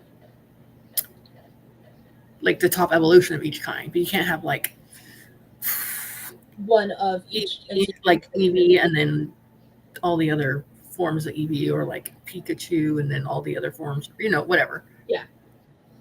That sucks. Yeah. So I was like, oh man, so yeah, I like to collect them all. Like I like to collect all the planners and all the notebooks and all the pens. Gotta try them all. Gotta try them out. Gotta try them Yes. out. See, like I have my favorites here. So this usually sits on the side of my computer thing. Yeah. But I have them color coded, which is good because Jackson likes using. This is his favorite highlighter to use when he's highlighting in his science book. It's pink, Nothing wrong with that. like of all the colors. But we tried using a blue one, no purple one, but it was really dark. It's kind of darker. But he likes using the pink or the blue. Those are two Fair. colors. That's how he like studies his science. He'll read through it. He'll highlight the stuff that he thinks is important, which it usually is, and then he'll take whatever he highlighted and write it down in his notebook. Fair. That's a good way to do it, actually. Ilya thinks she studies by just reading it because she can remember everything and never have to use her pencil or anything down whatsoever ever long. Okay. That's not working so well lately. I gathered that, but I didn't want to say anything just in case it was actually working. It was not working at all. No, not working. So for history, I'm having her actually like write down the key terms. Like chapter 1, lesson 1 has like 10 important terms. I'm just having her write them down to find them, and then as she's reading through it, it has like a check for understanding question. I make her write them down because she doesn't like talking to me about her schoolwork, so she has to write everything down. So you write or talk, and so since you refuse, she doesn't like having conversations about her schoolwork. Fair. Which is problematic when I have to constructively criticize her writing or constructively criticize. Well, it's not what we're wanting here. Let's give more details. Like what happened when farmer whatever came back to the farm in an animal farm. She goes, animals attacked. I'm like, I need a little bit more complete sentences there, lady. No, Mom, that's exactly what happened. Jeez. Yeah. I don't know why I do that. What are you looking at? Oh. Is there someone there? Do we have ghosts? Are we haunted? Are we haunted? You wouldn't notice them if we were. All right, let me read the comments real quick before I pause Nixie so she's not going to yell at us. I've done so good today with that. So good. Next time I'm going to forget every single time. That's okay. Kay says I need that for my pens, talking about the dumpster fire with its fire memo pads. Good lordy, this coffee. My husband set the pot for me, and I swear he's trying to kill me with straws.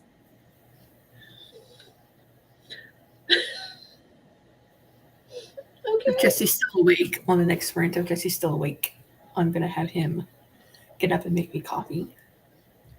Because the kitchen light is off and I'm hesitant of the dark in the kitchen. Okay?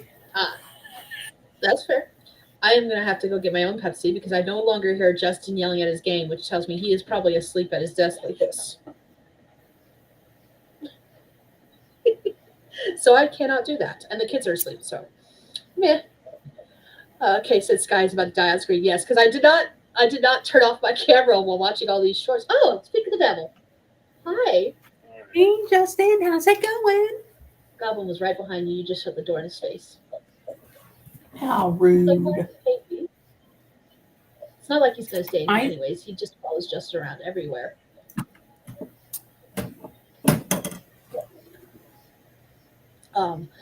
He says, how is it okay that my dog is giving me shade right now for being awake, but if he wakes me in the middle of the night, it's okay. The shade.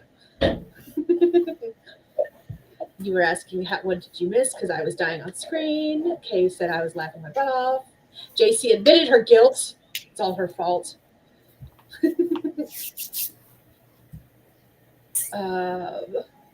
Kay says, well, that's a fault I'm sure I'll gladly take, making someone laugh.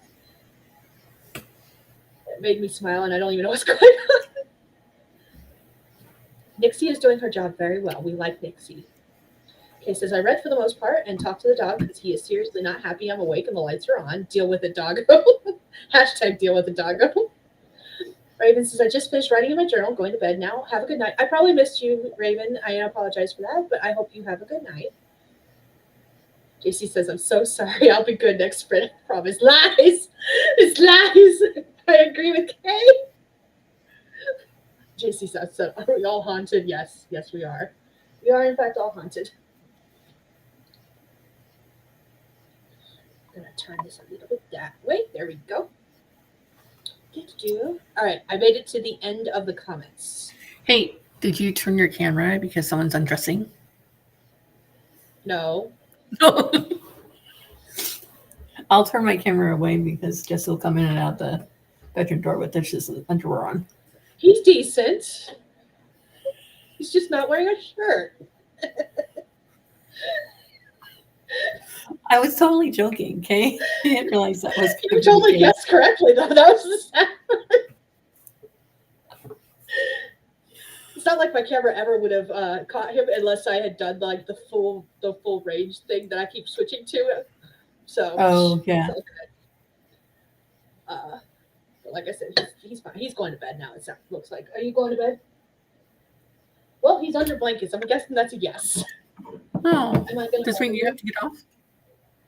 No, you sure? Because I can hop off if I need to. He says I'm fine. Let's go. Let's go. Let's do this. He can sleep through a hurricane. It's fine. Like he will be asleep in 5 minutes. I'll start this sprint as soon as we quiet down and stop talking. He'll be asleep. I used to like sit up all night long with Jesse on the bed next to me, typing away. It doesn't bother him. Yep, same. So. Once he gets tired, it doesn't take long for him to pass out. All right, so let's do this. And he's got all the animals curled up with him. I will have no place to sleep in the end. That's what's going to happen. So you might as well just stay up on here if you can't go to bed anyway. See? Exactly. So, all right, let's do this. 25 minutes. Let me get our fourth prompt for anyone who wants to use it. I promise this one's not a terrible one. Let's see how I can make it terrible. Real quick, actually, that reminds me. You guys asked where that first prompt came from. I found the picture. Let me just open it up and show you guys real quick. Okay. So, Jesse, are you in the middle of a hurricane? Oh, because you said that Jessica could sleep through a hurricane. Yeah, because I said, yeah. Okay. So I said, Replace screen sharing. Window? Yes. Okay. So that very first prompt we had came Mhm. strictly from this image. Hold on. There we go. Because you know how when you go on a baby name website and they always ask, like when you're doing stuff, when you're just trying to name characters, this image right here is exactly where I got that um, that first prompt from. So now you know. The more you know. Is that your rainbow? That's my rainbow with the jazz fingers. All right, let's do this. 25 minutes on the clock. Here is Hold our on. fourth prompt. Hold on. JC is demanding attention. Please pay attention to her. Sorry. JC. What'd you say? Okay, hold on. Ah! I will be good, I promise. I was distracted too, Laughing while sleeping through a hurricane is not fine, but I get what you mean. No, there are comments. Raid me. Do not ignore me. Sirens, see me. I see you. But now that I see those, I'm going to ignore them because we're going to do 25 minutes. We're going to And get we're some going to more stuff. refill our drinks, right? We're going to refill our drinks. Yes. I got it in my hand so I don't forget. Okay, fourth prompt says, time keeps slipping away from me, but that's okay. I'll get everything done. Lies were spoken that day. All right, let's do this. 3, 2, 1, let's go.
All right, that is time. Let us know what you did, how you did in the comments.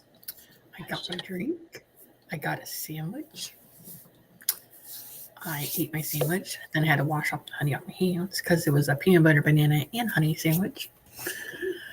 And then I went into my Google Doc where I'm typing up my stuff, and I put in the page breaks at the end of each chapter. Like I put in the headers for all the chapters, like chapter 1, chapter 2, blah blah blah. Gave it a heading, and then I put in the bullet points for my first 3 chapters. Because if I remember correctly, I was working on chapter 4, or was going to start chapter 4, something like that. So Okay. that's where I got. So if you hear that noise, it is my husband. He is snoring because he fell asleep within like 5 minutes of me leaving the room to go get a drink. Hate that. So, apologies. So I was reading through my writing, and I think I might need to change something. So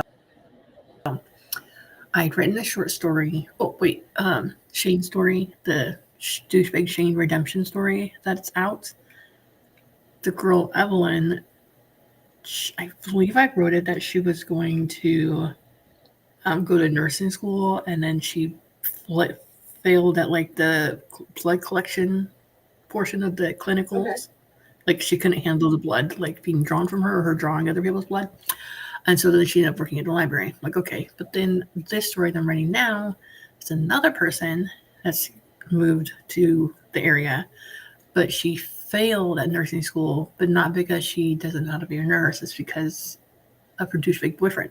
Was like, you don't need to worry about going to school because you're going to stay home after you get married and like take care of me. So I'm thinking I might need to have her do something else other than nursing school. Maybe. You know what I mean? So it's similar there. Yeah. So I'd forgotten I'd written it that way until I was reading it over just now. Fair enough. Like she was going to school and she's getting ready to like after her finals, it was going to be some internships, like on the job type shadowing of nursing stuff. I don't know. And so she had like the I forget what they're called, but like she was going to be in a nursing facility or a doctor's office and on the job type training. But anyway, she had to pass these classes, and her boyfriend, who was her fiance at the time, was like, hey, you need to, don't worry. I don't know why you're stressing about it, because it's more important that you're not going to, I don't know why you're going to finish school, because you're just going to stay home and like take care of the house and me and all the kids we're going to have once we get married anyhow. So what's the point? And she's like, I'm not going to be someone that stays at home and does nothing. And he's like, so of course again, they're fighting back and forth, stresses her out. So of course she does poorly on her finals that term. And so he's like, well, look, there you go. You proved a point. I'm not writing all this into the story. Like I didn't write all that yet. She like mentions it in the first chapter to her best friend when she's like leaving, because then she said she needs to leave because I need to start over in a place that I need to figure out what I want to do and start over in a place that doesn't have all this gossip and rumors and stuff flying around. And that's why she leaves to go to Tranquil Bay of the town that she's in. So whatever. I don't know. I don't know why nursing school is the one I'm always going to that says they fail at it. I always forget there's like other jobs. And I'm always, whenever I'm trying to figure out what my characters do for a living, I'm always racking my brain going, I don't know what the heck they do. And I'm like, there's like thousands of jobs that exist in the world. Thousands. And it's like funny that I can only ever think of like 5 or 6. I'm like, I've already used that one. I don't want to use that one again. Why? It's not that difficult, Skye. It's not. Come up with something else. Let's see. I refreshed my drink kind of like you did, and apparently I just spilled it all in front of me because the cans either happened in the factory or I had a drink explode and I didn't know about it, because the cans all have soda on the side and they're all sticky. When I was investigating, I poured soda in front of me, so I have to get a wipe and wipe it down at some point. I'll probably do that on the next sprint. It's fine. But we also got more work done on my chart. That's what I did. That's all I've done. That's all I've done so far. Fine. Fine. It's fine. It's fine. But yeah. Pretty sure it's fine. I feel like there's like some. It's fine. Everything's fine. Everything's fine. It's fine. JC says, nope, sorry. Where did I last stop off? There's lots of laughing emojis, lies in the prompt, lies I tell you. Kay says, I'm going to scoot. Thank you for running. It was nice seeing you all in the middle of the night. Starbucks just opened though, and I need some not heart attack coffee. The Hubs has demanded a lemon loaf. So thank you for joining us, Kay. I apologize. You're probably already gone. But I hope you have a good rest of your day. Why is Justin's phone going off in the middle of the night? At 4 a.m. It's a work emergency. Better not be a work emergency. Not at 4 a.m. Well, What would anyways, an emergency be at 4 a.m.? There, With- on a Sunday morning, there wouldn't be. That's the reason I'm confused. Mm-hmm. I don't know. Anyways, it's probably he's got so many different notifications for like news things that it's probably one of those. All right. So JC was saying, "Hey, have a good day," and she put on Mandy Lynn's video about her Kickstarter while playing Candy Crush. Awesome. Kay is back. I made it back before you ended.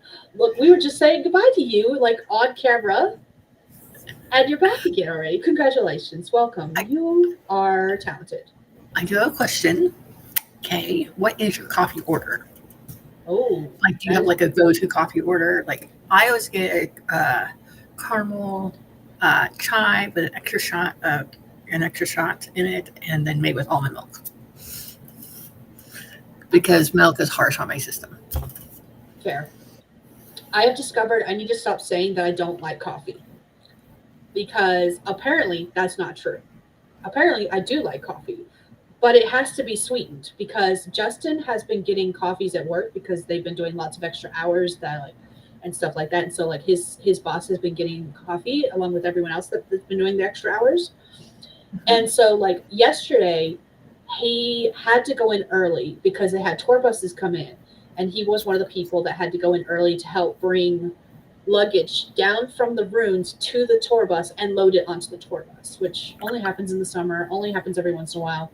Not the point. The point is he did that, and then there was still like an hour break before he had to actually be on shift. So he and I went and got coffee. I got a energy based. That's not right. It was a healthy based energy drink. I don't remember what it's actually called. They call it Lotus. It's supposed to be like a healthy. I've you know what a heard of Lotus that one. is. Yeah. Okay. Yeah. So I got one of those. He got a coffee. And because we always trade drinks, like sips of drinks, he was like, "Do you want to try my coffee?" He got a Nutty Irishman. I have no idea what's in this fucking coffee, but he got it with a shot of Irish Bailey's cream, the non-alcoholic kind, and 2 shots of espresso. And whatever else is in this actual drink other than the stuff he added, made it fucking delicious because I liked it. And then in the wintertime, he makes his own concoction here, and he adds cinnamon, nutmeg, and a bunch of other things. And I don't mind drinking that. Like, I will drink the hell out of that. So I just need to plain stop saying I don't like coffee because apparently it's not true. I do not drink black coffee ever. In the house, we'll have coffee like Folger coffee, but I'll put no sugar added vanilla coffee mate, or sometimes caramel. One time we did like gingerbread flavor or something like that. But like when we go to church in the morning, which I'm not going in the morning because Jackson's staying home. Okay. They have coffee in little cups. I'll put in like 3 or 4 packets of sugar, and then some of the powdered creamer, which is gross, but I can't drink it. The powdered creamer doesn't like give it enough flavor. Just tones down the horrible black coffee of it. What's up? Something shifted on my screen. I was trying to figure out what it was, and I have no idea. It's all good. It's fine. It's like you know how when you close tabs, the tabs shift? Oh, yeah. It was like that, except for I didn't close any tabs, so I don't know why they shifted. It just freaked me out for a second. Okay. I don't know. I don't know what's going on. Um, My mind's playing tricks on me. It's fine. It's fine. okay. Kay says, I get the iced shaken brown sugar espresso with oat milk. No, I can't do oat milk. It's this texture thing. I feel like I'm like Is it eating the good? milk. To me, it's gritty. Yeah, I can't Like do it. to me, it's gritty. JC said, "Oh, you had a middle of the night date. That's so cute." This was at like 6 o'clock in the morning. It was what? It was Thursday actually. It was Thursday, and I had to keep the truck because the girls had what did the girls have? The girls had they had their middle of the day movie stuff, but they also had a dentist appointment. I had to take them to their dentist appointment, and so like he was expected to be at work at like 6 a.m. in the morning. So I had to get off work early in the morning so that I could get back to the house in time to take him to work. And then he got done with the luggage stuff, and then I was still in town, so I just happened to be there, and he was like, "Can we go get coffee?" So yeah, that's what we did. And then we came back and sat in the parking lot until it was time for him to actually be on shift again. JC says, no shade, but I feel like people who drink just straight black coffee are serial killers in the making. I'm exaggerating. FBI people, please don't kill me. Kay says, I drink straight up black cold brew. So I feel like cold brew is different than like regular black coffee because regular black coffee you drink hot, but like we've made cold brew at home and we'll like it's just regular coffee and you like chill it in the fridge, but then I'll drink it with ice. So it's like iced coffee. And then technically it's not black because I'll put a splash of creamer on the top. So lots of different ways to get coffee though. Lots of different ways. Yeah. So me and Jesse don't share drinks. Coffee drinks when we like go to Starbucks or like some coffee shop because most of the time I will get almond milk and Jesse will get soy milk and my husband is allergic to almonds. Oh, that's a good reason not to trade drinks. Like, and he's so like he can like touch almonds fine. He just can't have the protein of it, like the protein of the nut, walnuts, almonds, a bunch of other nuts. But like the oil is fine. You just can't have like the protein of the nut of it. And so that's weird, I know. So like we didn't know he had problems other than walnuts until I was working at the bowling alley and I would have a protein. I would eat something when I get there. And I would get hungry later. I would have a protein mix. So I'd have powdered protein and then I'd have almond butter instead of peanut butter and then some almond milk. And with all that in there, even if I like downed it and like 15 minutes later he got there, I'd like kiss him on the lips. No tongue action, just kiss him on the lips. He would like anaphylactic reaction. It got so bad that me and one of the managers on duty like tore apart the kitchen stock to see and look at all of the labels and everything to make sure nothing was contaminated. But it was just me. But You're the contamination. Congratulations. But it took me giving him 6 injections in 3 months' time before the insurance would be like, hey, we should probably figure something out. And it was only the 6th one wasn't technically I gave him 5 shots because the 6th shot I injected in my hand instead. Because I wanted to show Jackson it was nothing, no big deal. It's nothing to be afraid of. Here you go. Bam. Whoops. Yeah. Oops. I thought I talk a lot now. That was a lot. Really fast. It's all good. Let's see. JC says triple venti white chocolate mocha with soy milk. I have never tried it. These all drinks, all of them sound like some kind of weird magic spell to me because like I don't know what the heck we're talking. I don't know. Yeah. I feel like mocha is a little bit. It tastes too much like black coffee to me. Like it has that really strong coffee taste to it. I'm so sorry. Jesse gets the white chocolate mocha with soy milk. That's what he gets a lot too. He likes the white chocolate. Let's see. JC agrees that cold brew is very different from regular coffee. I guess is the word. Yes. Hot brew. Kay says, I'm a monster, apparently. I didn't give Liam a piece of my sandwich. How dare! Kay says, oh, wow, talking about the anaphylactic shock stuff. JC says, white chocolate mocha doesn't taste anything like black coffee. No, it doesn't because it has other flavors in it and stuff. Yeah. You just meant like regular mocha. Yeah, I feel like by itself it reminds you too much of like black coffee. But Fair. but I am a monster and I put my coffee in the cup first at home and then I add creamer on top.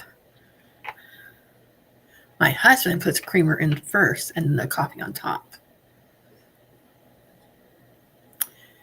I've done both. I put creamer last because then I know how much because then it like mixes as I'm pouring it in, and then also I can be able to drink it sooner because it's cooled off the top of the coffee. Because if you put the coffee on first and the cold creamer down below, it doesn't help cool it off. Kate I've puts asked this coffee in question in first. Instagram post before. Do you pour We coffee can and be creamer friends. first? So I put coffee JC first says and then creamer. Kate puts coffee first, and then JC also puts coffee first, creamer after. I've done both. It just varies on what who I'm making it for. I mean, you don't drink coffee yourself, so Not you know. usually. I just drink everyone else's coffee. Apparently. Apparently. I used to make when I first was going to college on campus after I had Ileana. Um, I would go to this the store where you can order coffee and stuff, but they'd have like a spot for like coffee and hot chocolate. It'd be half black coffee with a ton of sugar, and then the rest of it hot chocolate. Oh, I perfect for realized me. maybe I was overdoing it because I was like shaking up a stomach. But I never drank coffee until then. Never. I was not a coffee drinker until I think Illy was like 8 months old. And she's my second child. I don't know how I survived before that, honestly. I wasn't even like a energy drink person either. I don't I don't even know. I drank Dr. Pepper a lot though, for sure. I think I don't drink coffee a lot. I've drank soda since as long as I can remember. I have no idea how long that is. And energy drinks, I don't remember. I don't think I started drinking energy drinks until college. Yeah, I did not drink them in high school. I just started drinking them in college. Um, and I don't even remember why, because it wasn't that the classes were difficult or that I needed them in order to wake up. So I didn't. It was like one of those things I drank after classes were out for the day, kind of thing. And I think it was more because my friends and I were all of age then, but they would drink beer and alcohol, and that wasn't something that interested me. So I started drinking energy drinks instead. I think that's what happened. Is that while they were drinking like beer cans of beer, I was drinking my energy drink. That's the only thing I can think of. Otherwise, I have no idea why it started. And now I just drink it because I like the taste. Kay says, I am childless and I don't know how you survived without coffee. Get it. Like me and my old mother, my former mother-in-law, we would get up and like go get to the coffee shop. But she would get coffee, I would get hot chocolate. We'd walk for like 30 minutes. But like I don't even know how I did that. And I think no, that's not right. When I was working graveyard at Fred Meyer's, it's like a grocery store with like clothes in it at the same time, whatever. Okay. Anyway, so I'd work in like the school supply area and like the health and beauty aid section where all like band-aids and tampons and the medicine is. Like the pharmacy area, that sort of area, and then where they have like the hair supply and stuff and all that. So I worked there, and I remember I would like walk from my apartment to 7-Eleven, get a coffee, and walk it to work. Now I remember. Now we're talking about it, but like I wasn't normally a coffee drinker, and I only drank it because I was working like 11 p.m. to 7 a.m. shift. Yeah. More like 11 to 11 shift because no one ever does the work on time, but whatever. JC says, I started drinking coffee in college, but when I needed to pull all nighters, and back then it was more cream and sugar and less coffee. Now it's completely reversed, more coffee. Sugar. Okay, says when I worked in hospitals, I chugged coffee like it was going out of style. I worked night shift though. That's where I work, except I work in a clinic and I do housekeeping. I do not know how the nurses and doctors do it. I couldn't. No, thank you. I have no desire to work those 12-hour shifts. No, thank you. I am good with my little 8-hour shift. Thank you very much. I'll keep it. I worked at a factory doing 12-hour shifts, and that was rough. I can't imagine doing it as a doctor or a nurse. No, thank you.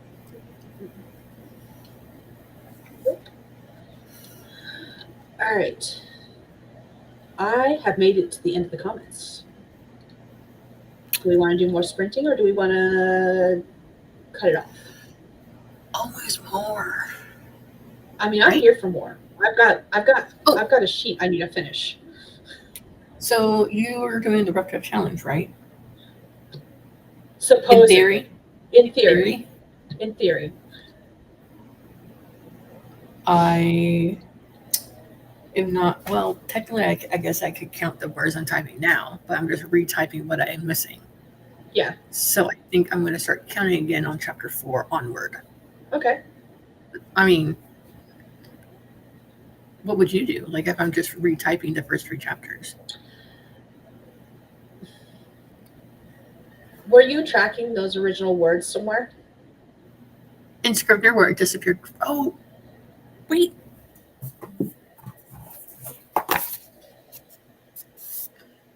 Have you been using it? I used it when we did our 12-hour thing, I know. But have you used it since then?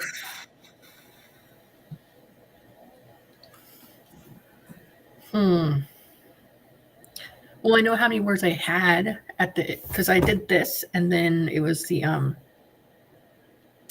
did we do the 5-hour stream, and then didn't we do the 7-day book challenge after that, or was it during the stream?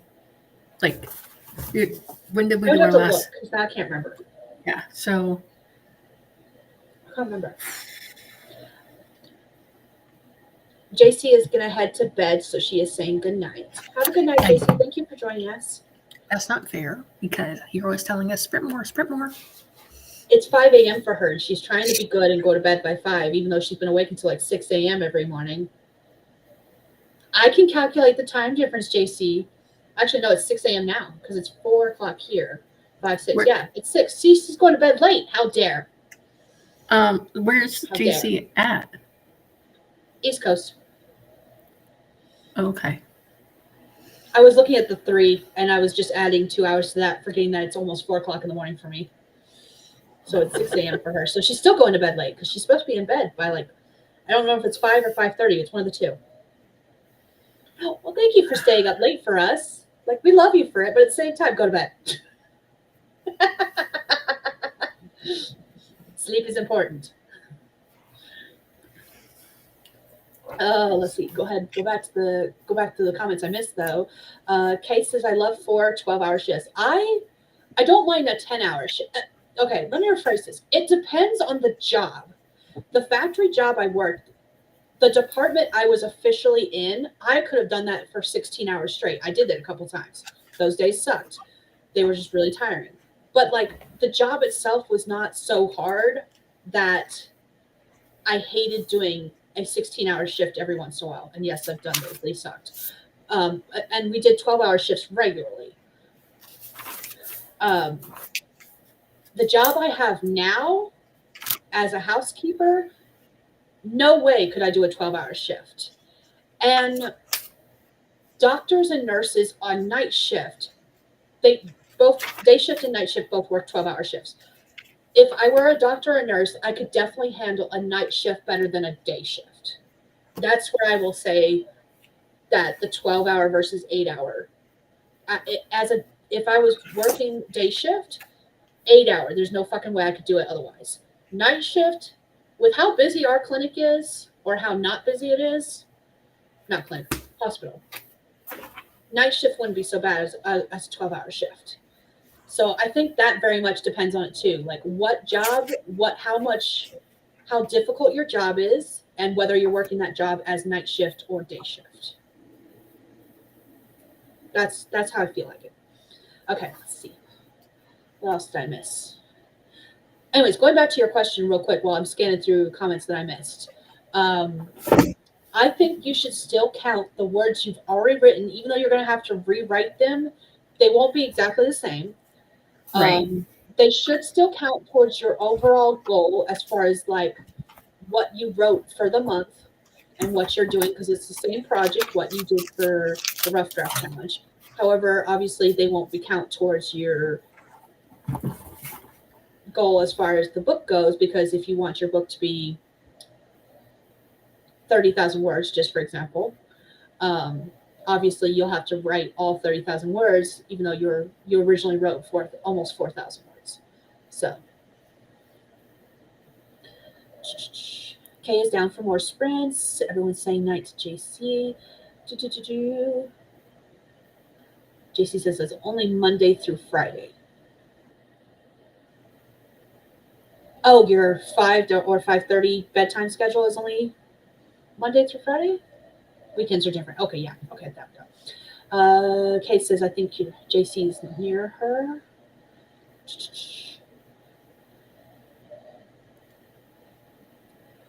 JC lives in Maryland, PG County. Kay is in Nova. In-laws are in Clinton, though, and JC says Clinton is right down the street.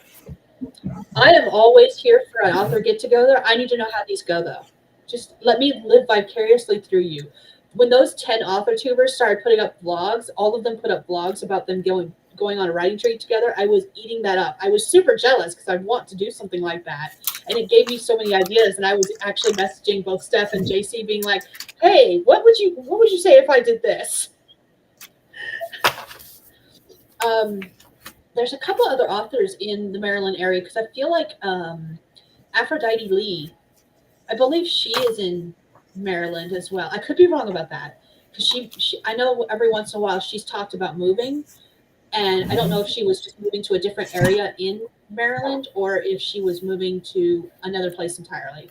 And then DL Tillery, I think, is also in Maryland. Like, I feel like there's a couple people I know in Maryland. But again, don't quote me on that, because I could be thinking wrong people or mixing up people with places. Let's see. Okay, so my 7-day book challenge in June was what I had written, like 4,926 words. Okay, and then we did the 12-hour challenge in July, and I wrote a ghost story that you've already read and Vader read on. Okay. That was just shy of 2,000 words there. Okay. Which was nowhere near our 12K in 12 hours. Okay. Fair. One of these days when we do a 12-hour challenge, it would be really cool to also aim for 12K. Like, I would love to aim. I keep thinking every once in a while I'm going to do like a 10K Saturday, and then I get really busy on Saturdays, so I don't do it. But I want to do what I used to do. Every month I used to do one 10K Saturday, and I would dedicate like an all-day stream. It was so much fun. I miss doing those. I need to do them again. When I'm going to do it? No idea. You know what you could do? Is like honor your 7-day book challenge. On the Saturday of that book challenge, make it a special 12-hour stream. I mean, it could, but that sounds like a lot of extra work that I don't want to do. That's too much for my brain to handle right now, Steph.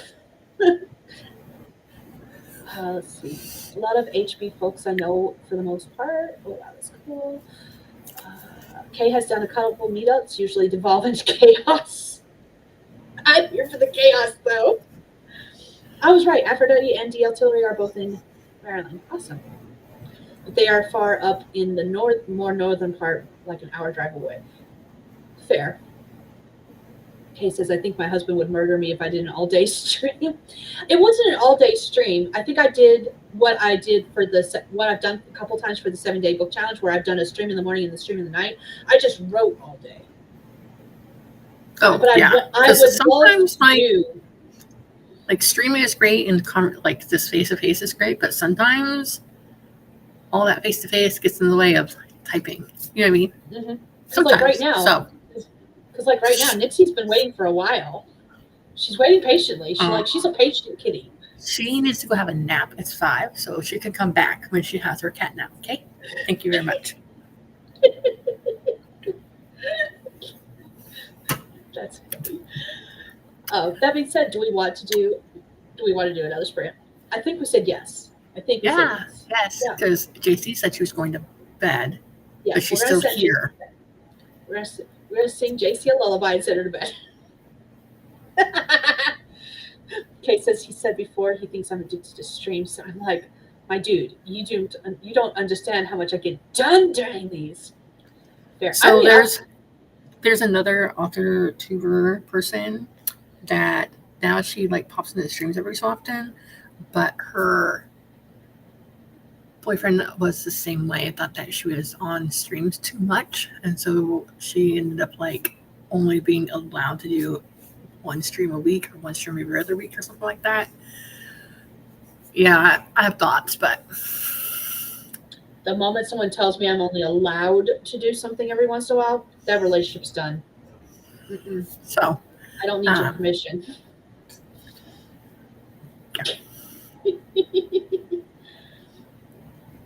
Let's see. JC said that I would be going to bed before the end of your sprint.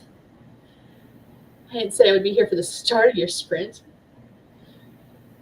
And Kay and I have the same mind. Oh, he knows better than to allow me anything. JC's like, oh, hell no. Yeah, I'm sorry. Something's going down and it's not me. like on our big calendar we have on the wall over there, I've written 10:30 on Saturdays. Like every Saturday is 10:30 because it's the time that your stream starts for me. And then Sundays or then Tuesdays at 10:30. I got to reset the Sunday thing because, anyways, every so often, like this morning, Jacqueline goes, "Don't you have a stream at 10:30?" I'm like, "Tonight, I'm not streaming at 10:30 in the morning. Thank you very much." I'm like, nope, not happening. I may be up at 10:30. That's not happening. I was just leaving here to go to a parade at 10:30 this morning. What kind of a parade for what? The fair. The last day they do a parade. Oh, okay. It's all part of the fair. There's lots of shenanigery that goes on during the fair. It's not just at the fairgrounds. So, yeah.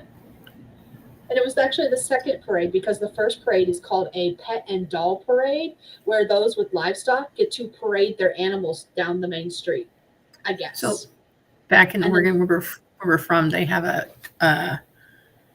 4th of July. There's 2 towns next to each other. There's one town, Bend, that has a pet parade. Everyone does their pets.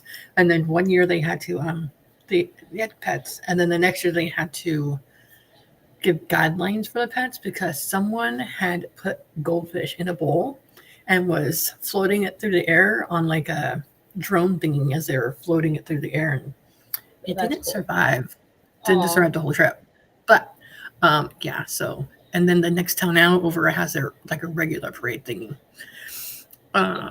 Yeah. So as far as like being allowed, I'll be like, I'll ask Justin like, what do you got planned for the next couple of days?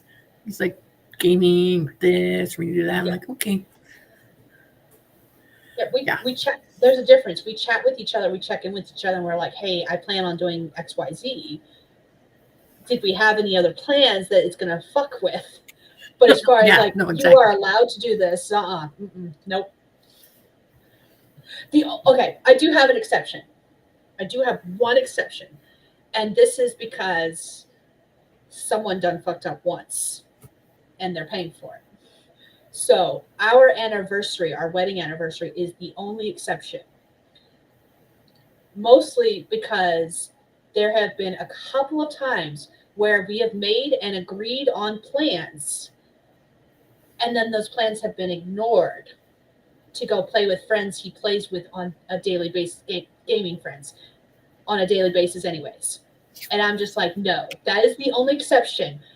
Our wedding anniversary, unless we've already done whatever we already had planned, no, he is not allowed to go get on his computer the moment he wakes up and go game.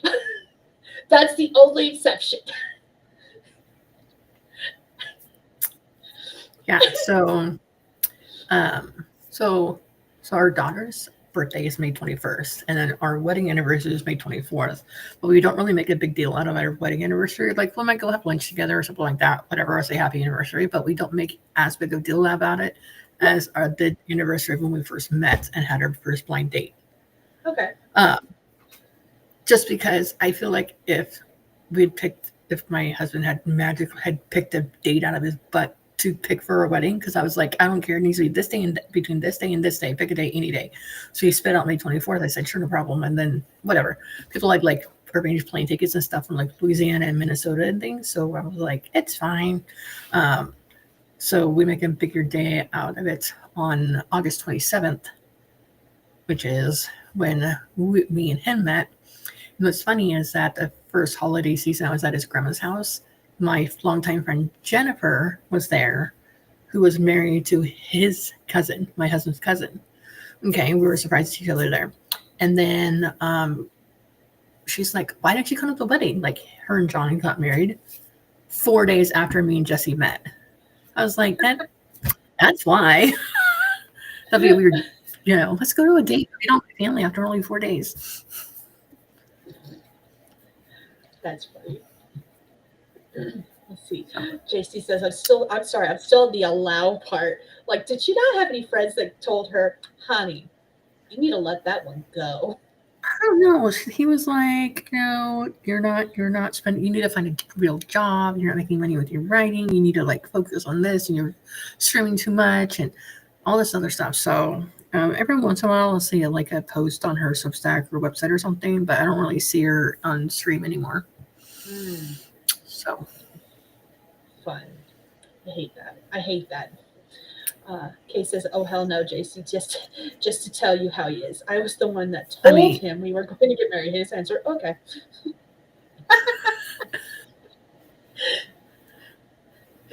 JC says, that made me so upset because you didn't type that sentence right. And she said, that sounds fair. So like Jesse games all the time, right? Yeah. And so I'm streaming. Like if he ever was like, hey, you stream too much, I'm like, yeah, well, you gain too much, so screw you. But we never get to that point because like I'm either reading, writing, or gaming or rewriting or streaming when he's sitting there gaming. So it just works out just fine. Yep. So our anniversary is the same day. Our wedding anniversary is the same day of our initial meeting date. Anniversary in high school, because we were together for a couple of years in high school. We broke up and we were apart for a little over a year, and then we got back together. That's why when people ask if we're high school sweethearts, I'm like, kind of, I guess, because we did have that. Your second chance high school sweethearts. Yeah, because we did have that when's your separation. January 4th. Yeah. Oh, okay. In the winter. I'm just gonna mute you real quick. Okay, hold on. Okay. But and then so we had our I think I swallowed dog hair.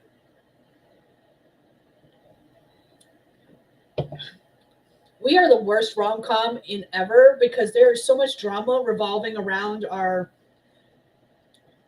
breakup and our getting back together, and then the one ex I had in between that time. There's so much drama there. It's not even funny. I'm done with that drama, thank God. But still, there's drama there that we're not going to talk about. My life is not a rom-com. It's a bad rom-com if it is. Do not want it. Yes, Miss Ellie. She woke up. Aww. I'm like, are you up for a day? Good. She's like, yeah. I'm like, all right. You can sit on the couch. For you guys. I know. So she gets I was gonna wake her up like at 7:30 anyway. So okay. I don't know. It's okay. Maybe she'll go to bed early tonight. We'll see. So JC made the comment that me and my hubs are a rom-com in real life, and I'm like, no, we're a bad rom-com. There's lots of drama that happened around our, you know the trope that everyone hates, the miscommunication trope. That was our breakup.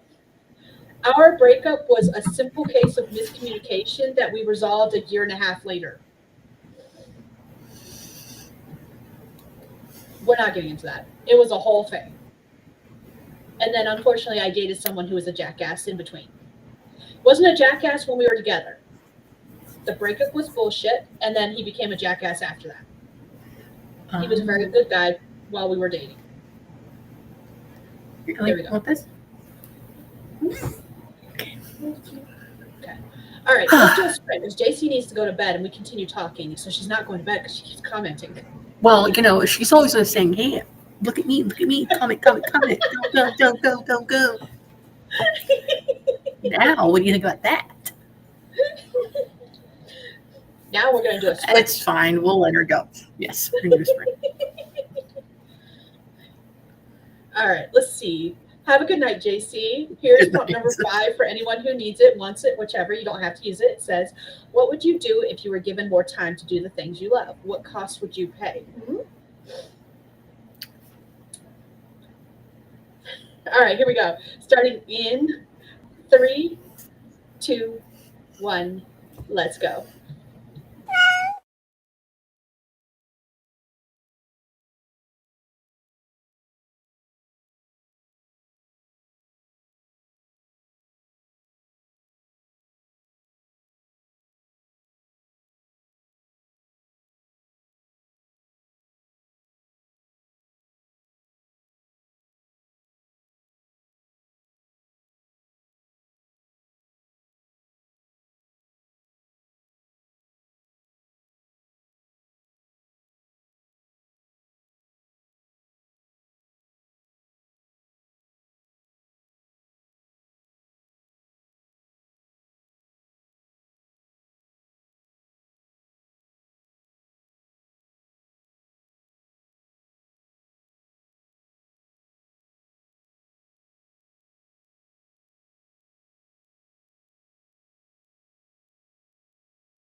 All right, that is time. Let us know how you did, what you did in the comments. What'd you do? Well, I went through what I was reading, or I read through what I'd written, and I took out, there's only 2 sentences that specified it was nursing she was doing. And so I changed it to say, this is supposed to be the summer where I would finally figure out which specialty I would devote my career to. Oh, And so she then was just going to like regular school without a decided career path. yes, that's what I've decided. Um, Everything else still tracks. Like, shouldn't worry about going to school because you're going to take care of me, blah, blah, blah. And she's like, screw you. And, like a proper lady should, Of course. What'd you do? I finished my chart, finally. Yay. So, round of applause. Yay. yay.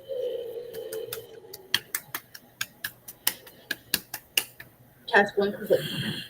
Now I'm going to correct all my files. So, it's all good. I'll get there eventually. Like, I'm not worried about it. It's just going to take me forever and a day. It's all good. Okay, looking at the comments. Let's see. Before JC left, there was a couple of things to see. Some back and forth with us, and as well as Kay about the going to sleep versus sprinting. And then Pete said, "Y'all are my favorite girls in the world." Well, thank you. All right. And Kay said, "Got some more reading in. Need to head out here in a moment, though, to go get the doggo fed and stuff, so don't get more shade." Everyone is asleep. Shade. All of the shade. And Kay says, "I don't cuss. I enunciate like a fucking lady." Me too, girl. Me too. Exactly. I tell people I curse like a sailor. I don't curse, and I'm very careful. Like if I'm on my stream, I don't care. I curse. If I'm on someone else's stream, if they do not curse on their stream, I do not curse on their stream. There is a difference. Like I'm respectful of other people's streams and videos, but my own, I don't care. I don't give a fuck. So I have a longtime friend, and she thought I never swore at all whatsoever. And it was my longtime pen pal friend that we had. We pen pal for like 5 years or so, and we just connect on Facebook. We chat all the time. But I would never like type swear words in there or like say it. But then one time I'm pretty sure it has something to do with my ex-husband. I got really pissed off. So I was like, fucking this and fucking that. And she's like, whoa, you curse. I'm like, yeah. She's like, I never heard you curse, so I never curse. Like when I leave you messages, she's like hella mad, like hella or like, pissed off or whatever. But like she doesn't actually say any actual curse words. But now she does because she knows that I curse. I saw a post one time where someone who didn't want to cuss around their children because they didn't want their children to pick it up and repeat after them, so they started using like ice cream flavors in place of curse words. And I tried that for a little while, and it is amusing. But I cannot think of ice cream flavors because I'm a very boring person who only thinks of like chocolate, vanilla, and Neapolitan. So, and sometimes it's very hard to switch out. It's helpful if you could switch out the word with a ice cream flavor that's the same, that starts with the same letter. So like instead of saying crap, you say chocolate, or Fudge instead of fuck. Yeah. Yeah. So like. Yeah. I couldn't come up with ice cream flavors on the fly when I needed this, so that didn't work for me. Maybe if I started when the kids were a lot younger, if I'd sing that like 10, 15 years ago, maybe. But that was only something I saw like maybe 5 years ago. And I love the idea. I can't do it at this point because I'm not creative enough. Every once in a while, I will say something in place. Like I'll say fudge crackers just because I think it's amusing. But I don't say it like all the time. And a lot of people who do cuss in their real life do not cuss on stream because if they ever get monetized, it's going to penalize them. I only have one problem with that. And it's not even a problem with them. It's the problem with the idea of not cussing because YouTube will say, you didn't say the magic word. It's because there are so many streamers that I know are getting paid via YouTube who cuss on their channel. That to Right. me, that using that as an excuse not to cuss on their channel just feels. It's not that they're lying. It's not that they're disingenuous. It's just that it Like you're changing how puts you present yourself on screen because you know, think, hope, pray, whatever, that you're going to get paid for it. Or once you do, you don't want to lose it. But I feel yeah, like a lot of times when people start earning a good chunk of money from YouTube, which I don't know what a good chunk of money is, but like I feel like once they've reached several thousand subscribers or whatever, I feel like the content that they make and how they present themselves on screen changes. Like once they get to like 3, 4, 5,000, whatever.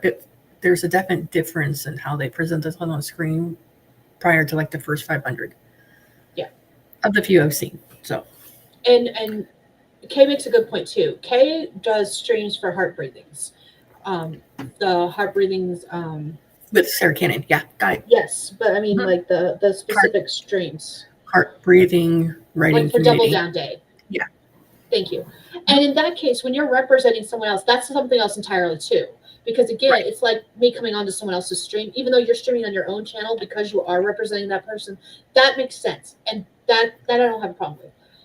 And again, my feelings aren't towards the people themselves who say they don't want to cuss. It's more about the fact that it pisses me off that YouTube itself gets to pick and be like, there's these popular people who can cuss on their channel and not get demonetized. And yet there's these people who are just starting to get monetized who suddenly say, I don't want to cuss anymore because I don't want YouTube to penalize me. That's the part that pisses me off. Again, it's not anything against the creator themselves. It's against YouTube picking and choosing based on popularity. It's Right. not, it's me fighting against YouTube itself, not the creators. Because I understand why the creators have that viewpoint. I hate that they have to have that viewpoint because YouTube will penalize them quicker than a larger YouTuber. That was more what I was getting at. Okay, says I cuss like a sailor too. I just don't cuss on stream, which again, fair. You have your reasons. So that makes sense.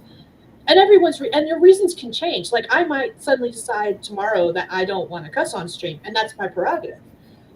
Um, like you can change your mind for whatever reason. It doesn't bother me. Just make it a valid reason, not, like, oh, I I mean, you want don't to have to present justify. myself differently. Like, Yeah, I mean, you don't have to justify yourself to me as long as you know the reason you're doing it. So, okay, so that my mother-in-law never cussed in front of me until I accidentally did. That she was like, "Oh, thank fucking God! I thought you were too innocent for my son." That's funny. I love that. Let's see. One thing around my siblings was instead of shit, it was poopy britches. The one thing I have instilled in my daughters is that we taught them that telling someone to shut up was bad. Just because most of the time it's done in a very rude ways, and like it can be hurtful to tell someone to shut up, and it can make them shut down completely and never talk to you about anything again. Because a lot of times it feels like in society these days we're not telling people shut up to be quiet. We're telling them to shut up because we don't want to hear anything more about whatever they're talking about, especially like with people who are um, I think neurospicy, neurodivergent, who get overly excited about a topic and then just talk nonstop. So I wanted to encourage them to not tell people to shut up so that they didn't discourage people from talking completely. And so what instead we told them to do is say, and I think this is actually worse, honestly, but it's a quote from a movie. And I was like, instead of telling someone to shut up, say, silence, peasant. And like I said, it's almost worse. But at the same time, at the time, hearing a 3-year-old tell a grown ass adult, silence, peasant, was that's funny. Or there's this thing my stepsister was doing. She had some sayings. One saying was, instead of saying, well, that makes perfectly no sense at all, she would say, oh, I see, said the blind man to his deaf wife. I love that. Yes. Kate understood what I was meant when neurospicy and talks like crazy when hyperfocusing. Me and my husband do the same thing. We both do it. We both get overly excited about a topic and we'll just talk each other's ear off nonstop. And we have to have like things that we're like, okay, it's time to cut off this topic. We've been talking about this one topic for like 30 minutes. And you're just talking in circles now. So we had to do that.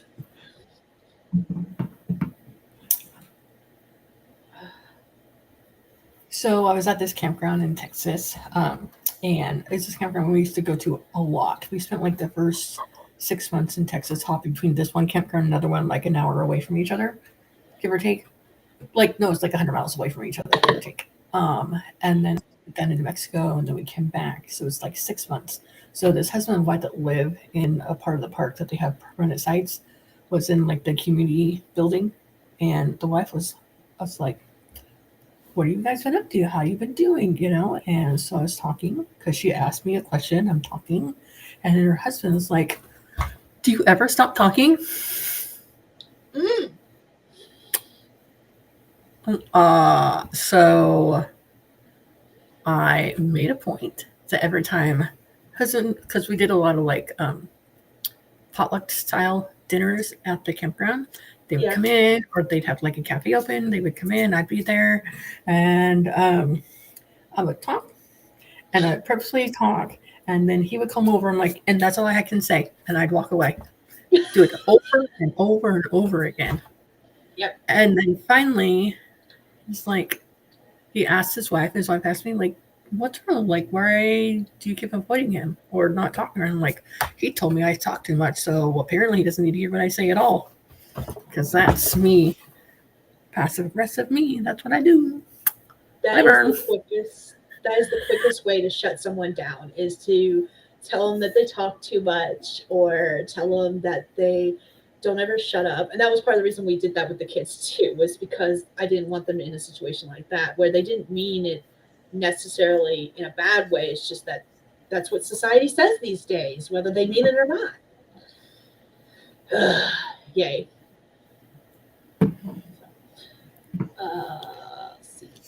Kay says the thing with my mother-in-law is that my hubs had never heard her cuss. The look on his face when she said that was hilarious. I bet it was. If someone told me silence peasant, I would bust up laughing. Yes, it's happened a couple of times. It's fantastic, especially when it happens with adults. And it was funnier when they were younger. But even still to this day, they're teenagers now. If they tell someone silence peasant, silence peasant, I crack up every single time. Doesn't happen often, but it's great. Random message from the hubs just now. I'm being recommended cottagecore, and I'm not even mad. Like what? What is that? Cottagecore is like the cottages and cozy living in a forest randomly and mushrooms and stuff like that. And that's okay. I'm being recommended because my youngest loves mushrooms. There's more to it than that, but that's what I think of when I think cottagecore. Cozy little witches in their permanent house in the middle of nowhere. Those look like eggs. Those are giant mushrooms in our yard. Mushroom. Mushrooms. Kay's like, I don't even know what that is. You look.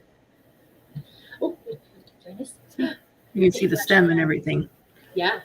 Yeah, I was like, do not touch those. They're not edible, children. They're not edible ones. He's like, oh, okay. And here I was wondering what fresh hell he had got in front. No, it's like the aesthetic of cozy vibes, mushrooms, whimsical. Living in a hobbit hole. Hermit. Yeah, basically a hobbit hole. That hobbit holes are considered cottagecore basically these days. All right. Basically. All right. Do we want to do another sprint or do we want to wrap up? I'm easy either way. I'm good. What's the chat say? What's the chat say? I will wait a few seconds and we'll find out because I think there isn't that many people in the chat. It says there's 3 watching. I know I'm one of them because I'm using it to see the chat. So I'm one of the people watching. So we know Kay's here. Who else? Kay said I'm good to keep going, but I'm awake for the day. Y'all need to go to bed. It's 5 a.m. I'm going to like take a nap when Illy and Jesse get home from church this afternoon. So I'll take a nap this afternoon. There is no room for me on the bed. I couldn't go to bed if I wanted to. See, told you might as well stay up. Oh, Gestures in my spine. Kay says 2 of them are me, probably because I have you up on my tower and the laptop. We're so cool. She's watching us twice. Woohoo. All right, we're going to do one more sprint and then we'll wrap it up. This will be where we end it. All right. So, all right, last sprint for the night or morning or day, afternoon, whatever time zone you're in. All right, and 25 minutes, I have one final prompt. And it says, I know you swear like a sailor. You are a sailor. I may have typed that up as we were talking about that subject. Oh, okay. I was like, did you have that one already? Nope, I typed it up because I didn't have 5 or 6. So Oh, I always try to have at least 4. Did not have any more than that. So that is our prompt for anyone who wants to use it. You do not have to, but we're going to do 25 minutes starting in 3, 2, 1. Let's go.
All right, that is time. Let us know how you did what you did in the comments.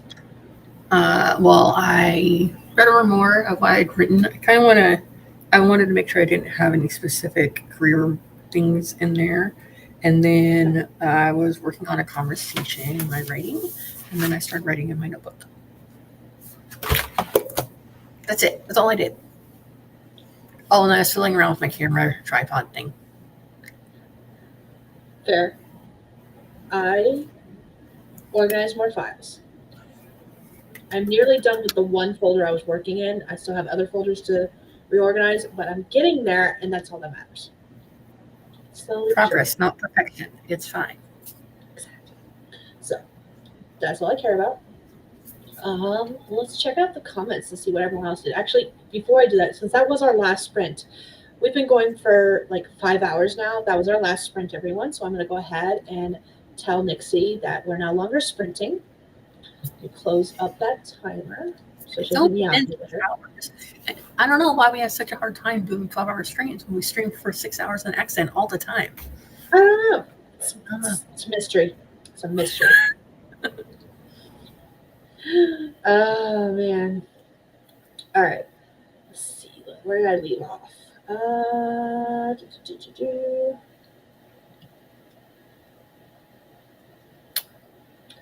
Kay said, let's go. Okay, that's where I was. Kay said, oh, another cuss word we used to use was poop head for I'm sure you can guess what. Having a 4-year-old scream at you that you are a poop head is funny as all get out. Yes, I bet it is. Kay went to read. Oh, shoot, I was supposed to feed the dog. This shape's strong, this one. I took a picture of what my bed currently looks like with my husband, 2 dogs, and one of the 2 cats. The other cat decided to leave the room. I had to let her out because Miss Princess was scratching at the door. Spoiled cat. Anyways, so I let her out. But the other 2 were the other 2 dogs and the other cat were on the bed. And even though there is technically enough room that if I really scrunch up really small, I can fit, there's no blanket left for me. So, yeah, I will not be sleeping in the bed unless I make people move, which I might. I'm starting to get tired finally, so I might. Kay says, I love Muse the band, but hearing uprising blasting from the bathroom across the house is a little much. The house is awake, apparently. Good morning to you, host. Jeez. Good morning, Jen. How are you? Kay said, fed the dog, talked to the hubs, and got a little reading. Nice. Jen is up early to finish a ghostwriting project so I can get to homework later. Ooh, nice. I like a good ghostwriting project. I used to do ghostwriting for a little while. Part of me misses it, and then the other part of me is like, nah, buddy. Because while I got a lot of writing done, I got a lot of writing done that wasn't for me in the long run. So, yeah, fun stuff. Anyways, what kind of stories did you write? I wrote erotica. Is that why you don't write it for yourself? Part of the reason, yeah. I had my main client was someone who really liked barely legal erotica. Okay.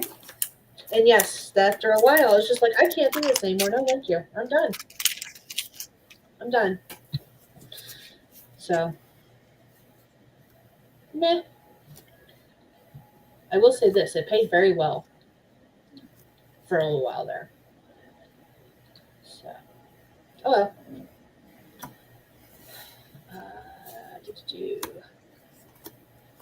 Kay said I did ghostwriting, did not miss it. Do not miss it. Exactly. A lot of writing for others and not for yourself. Yeah. Jen said I put off everything into the weekend and kill myself in the process. Ooh, don't do that. No. It's a part-time thing for me, just extra money. Yeah, that was the same for me. I agree with Kay. Don't kill yourself. I get that. That's why I did it. But it left no time for me to write my own stuff. And Jed says I will be graduating next year, so things will ease up for me then. Oh, congrats. Yay for graduating. Like graduating with a college degree or graduating high school. And if you're graduating with a college degree, what are you getting your degree in? not assuming everyone's over 18 in this chat, Kate. That is true. That is true. You never know. We should not assume that because my kids pop up in the chat sometimes, every once in a while. Both of them have it popped up a couple times. Obviously not today. They're both dead asleep right now. As they should be. As they should be. But, true. Kay says, congrats on graduating. I also say congrats. I just didn't say it aloud because I'm very tired. Jen says, I've given up writing for myself at this time. I still have stuff I get to sometimes, but it's not the priority. That makes sense. When you're doing schoolwork and you're doing ghostwriting and you're doing whatever else is going on in your life, that makes perfect sense. Like, I get it. Kay says, I'm not over 18, at least mentally. Anytime someone asks me, like, how old I am, the very first thing that pops in my head is that clip from Bugs Bunny where he holds up like 5 fingers and says, I'm only 3.5 years old. And he does the little lip thing. I don't remember who he's talking to in that clip. It's right after he's been hit on the head, bonked on the head with a bat or something. And that's part of the reason it happened. But anytime someone asks how old I am, that's exactly what I quote is right that. So Jen is getting an associates? Yeah, associates. Yeah, associates of arts. Got it. In liberal arts and a bachelor's in English and creative writing. I'm one of those people I went to college at 50 after retiring. Oh, congrats. Awesome.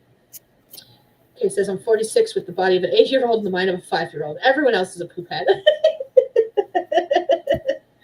Fair.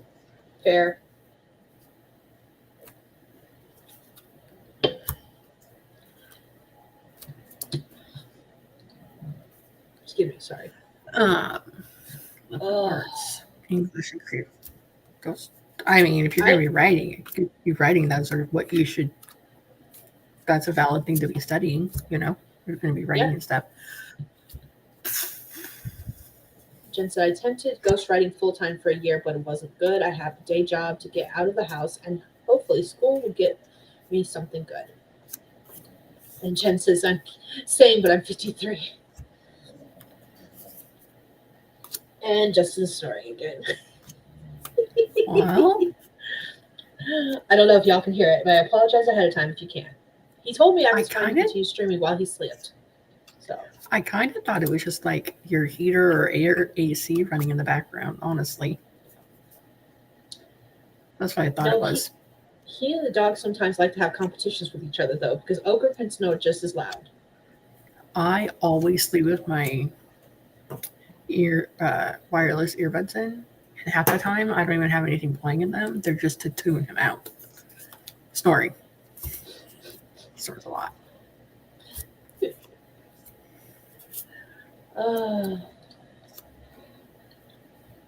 Kay says, I'm halfway through a master's in English and creative writing, but not sure if it's getting me anywhere, but it's making me appreciate writing more. Oh, that's awesome. Learn something new every day. I didn't realize that Kay was doing a master's. I knew you were in school, Kay, because you've mentioned it in a couple of streams here and there, but I didn't know you were going for your master's. I guess we weren't nosy enough. I'm not in enough streams to be nosy. Like, I just sit there in the background lurking and seeing what everyone says without asking questions. Because knowing my luck, I'll ask the question that's been asked thousands of times or answered thousands of times, and it just makes me feel guilty. So that's why I just like hide and lurk and learn little tidbits here and there as people mention it. And I'm just like, oh, I learned something new today. Cool. Let me tell you this story that asked some questions. Oh, no, you go ahead, Skye. Go ahead. Especially since like I have a terrible memory, and it's very possible I have already asked the question and gotten an answer, and I've just forgotten completely. Like that's very possible too. This campground in Texas, where we used to spend a lot of time at, like maybe it's like 45 minutes from here. Okay, so we would like a bunch of us moms would come together like around between 7 and 9 p.m. Between 7 and 8 and go hang out in the hot tub. We get in the hot tub. It's the summertime. We get in the hot tub and we get out, in and out, in and out. And there's this one girl that she came every summer, but she would like go north and then come back in the summertime, whatever, come back. And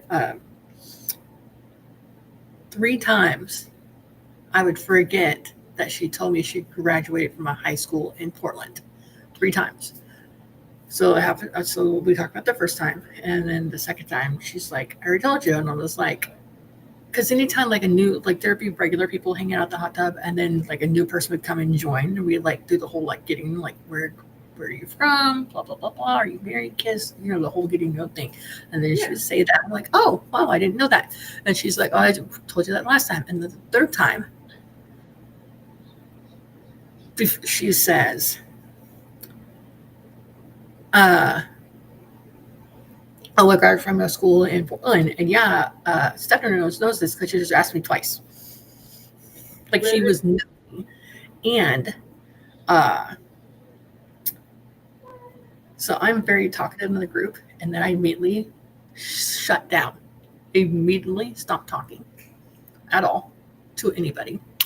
And then I saw one of the moms, one of the people that we see all the time anyway. Figured she's in the next row of campers from us, and she was walking around. I was walking around, and she's like, "What happened?" I'm like, "Well, everyone there knows I have MS. Everyone there knows I have crappy memory. And apparently, she forgot with her crappy memory that she's got going on. Apparently, because she's like, yeah, I know that was a bit rude, and yeah, so it's like fine. I just won't talk at all." And then the lady that said that, she's like, "Hey, what?" She brought it up to me, and she's like, "Huh, are you feeling okay? You're not that as talkative as usual." I said, "Apparently, I asked too many questions. I'm not going to say anything at all." I'm fine to a point, but then I'm over it. You know what I mean? Yeah. Just over I get it. Whoa, lots of questions are lots of blah blah blah. The chat just jumped a lot, so give me a second while I scroll back up.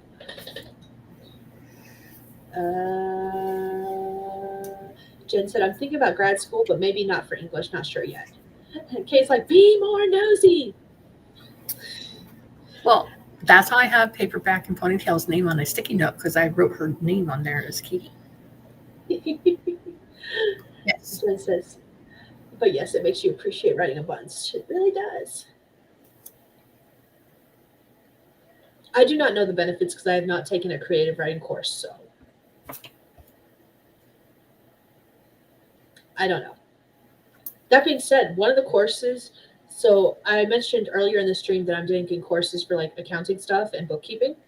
One of the courses that is available through Coursera, which is where I'm taking my courses in, is about creative writing, and I'm debating on doing that one next. So I might be taking some creative writing stuff. It's just this is all certification based, not like associates, bachelor's, master's, none of that.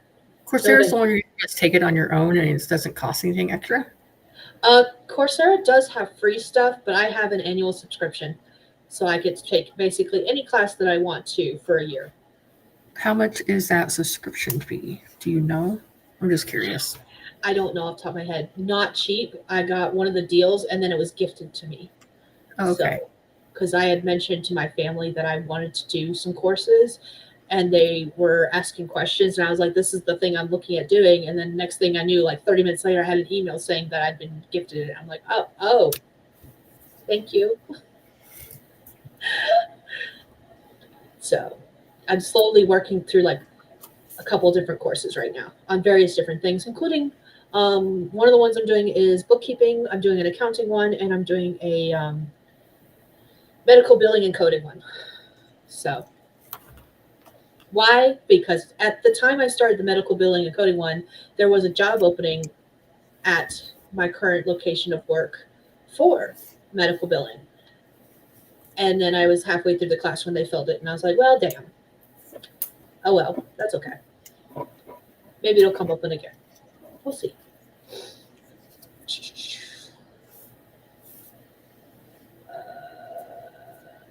Jen says, "I love it, but I know I can write a book without it. Technically, I've learned a lot, though." And Kay says, "I don't honestly recommend going for a master's if you don't think you'll get a job with it. Do something with it to make a means because it's freaking expensive. I'm almost regretting it and not." Yeah. That was why I never wanted a master's in anything. I'm good.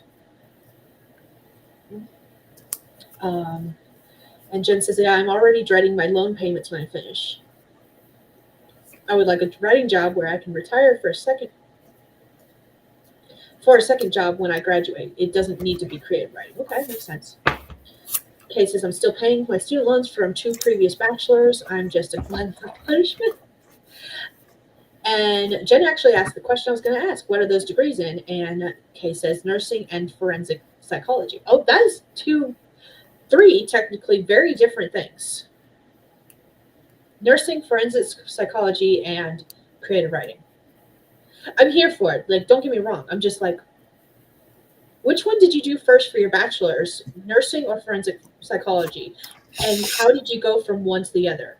She could be studying all that. So she could be a multimillionaire author who writes about a murdering nurse. And how she gets away with it. And how she gets away with it. Yes. See? See? It all comes into play. Jen says, school is great. I love learning. I thought about grad school for forensic psychology and asked Kay if she loves it. And Kay said, I did.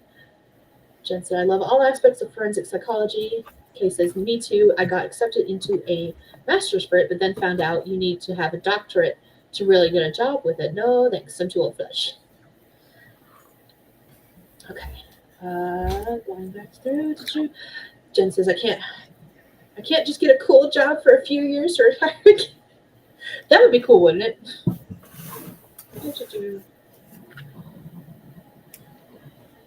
Kay says ADHD to the max for college. And she agrees with you. That's why she got it. So she can be an author who writes about nursing. Who gets away with it. Oh, googly moogly. Jen says the writing and the forensic psychology could be an interesting mix, right? Yes. I believe it could be. Then again, maybe I don't know to the full extent what forensic psychology is, and I have to look this up later. Totally. Be like, is my understanding of forensic psychology what it actually is? Kay says, writes that down. Got nursing first, was in hospice for 6 years before retiring, created my own business for 20, went back to school for forensic psychology and master's. Jeez. Why my brain I know why my brain stumbled over that. My brain stumbled over the FP because I used to, while everyone else was posting stuff to like Wattpad and AO3, I was posting to a site called Fiction Press, which I would shorten down to FP. And that's why my brain stumbled over that, because for a second there, I was reading that as Fiction Press. And I was just like, I don't think that's what that means. It could. You never know. I mean, it could. Just not in this context. Cat, I just let you out. I'm not letting you back in. Shut up and go away. Girl. She will do this for as long as I'm awake, and even once I'm asleep, she will want in and out of this room. She knows that if she, like before, she knows that if she mouths enough and loud enough, I will get up and like open up the kid's bedroom door or get her ice for her stupid water. Pixel will meow first, and then if she thinks, like, she can hear me talking, so she knows I'm awake. But if I'm asleep and she thinks I will wake up, she will put her paw under the door, and there's a grate at the bottom of the door for whatever reason, like a vent. And okay. She will claw the vent.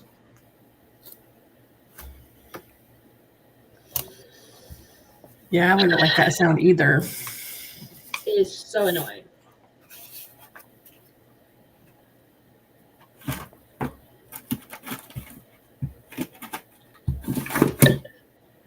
Oh, goodness. Jen and Kay both say hospice is tough. And Kay says, I'm surprised it lasted that long, to be honest, after seeing other nurses burn out. I was not in hospice. However, when I worked at the care center, the long-term care, I was the activities director. And while I was activities director for a year and a half, we only had 3 people who officially went into hospice. And it sucked. And I cannot imagine how hard just doing straight hospice is. I think it was a little easier for our staff because we weren't just straight hospice, we were long term care and hospice.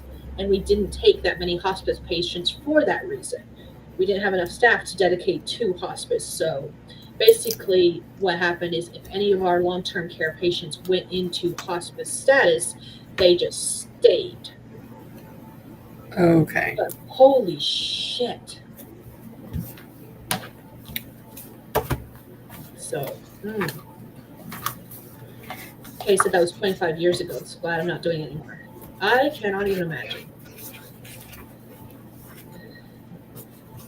Jen said, my mom set me up to take care of her while she was on hospice for cancer. The nurses came in and did their thing, but I stayed there taking turns with my sister. That is rough. She is in home care. Kay said, I went from home to home, a lot of death calls I will never forget. Oh, man. I am so sorry. I don't know what's worse, being in a facility where you're not taking care of just one person, you're taking care of a whole bunch, or going from home to home.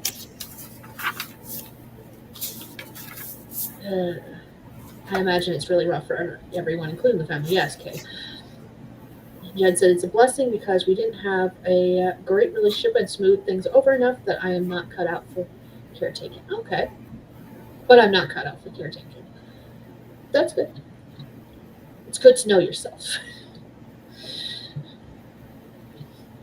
Oh my goodness.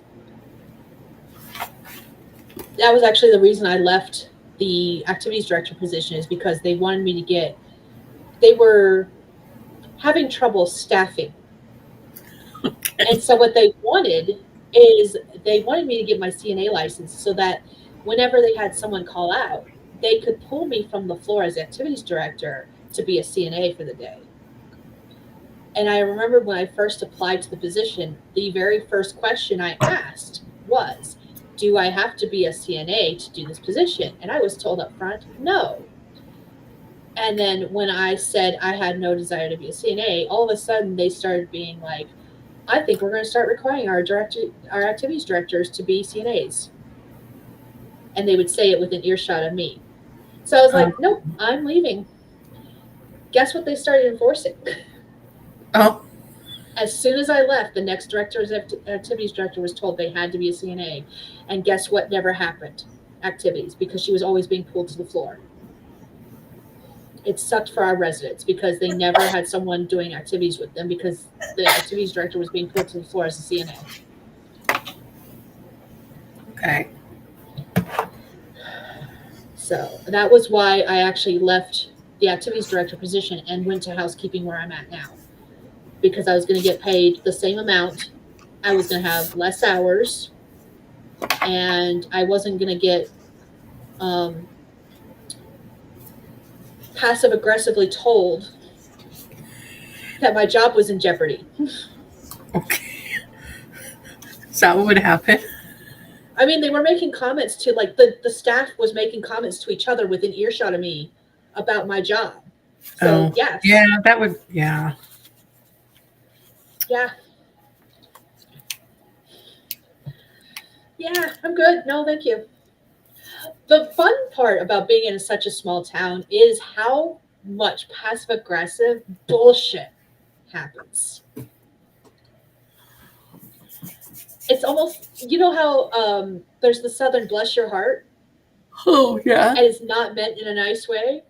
Yeah. It's legit the same thing here in the Midwest, except they just talk about things and they're being like, it would be so nice if XYZ, and literally they're talking shit about you to your face, but phrasing it in a nice way. It's the same thing. That's exactly what was happening.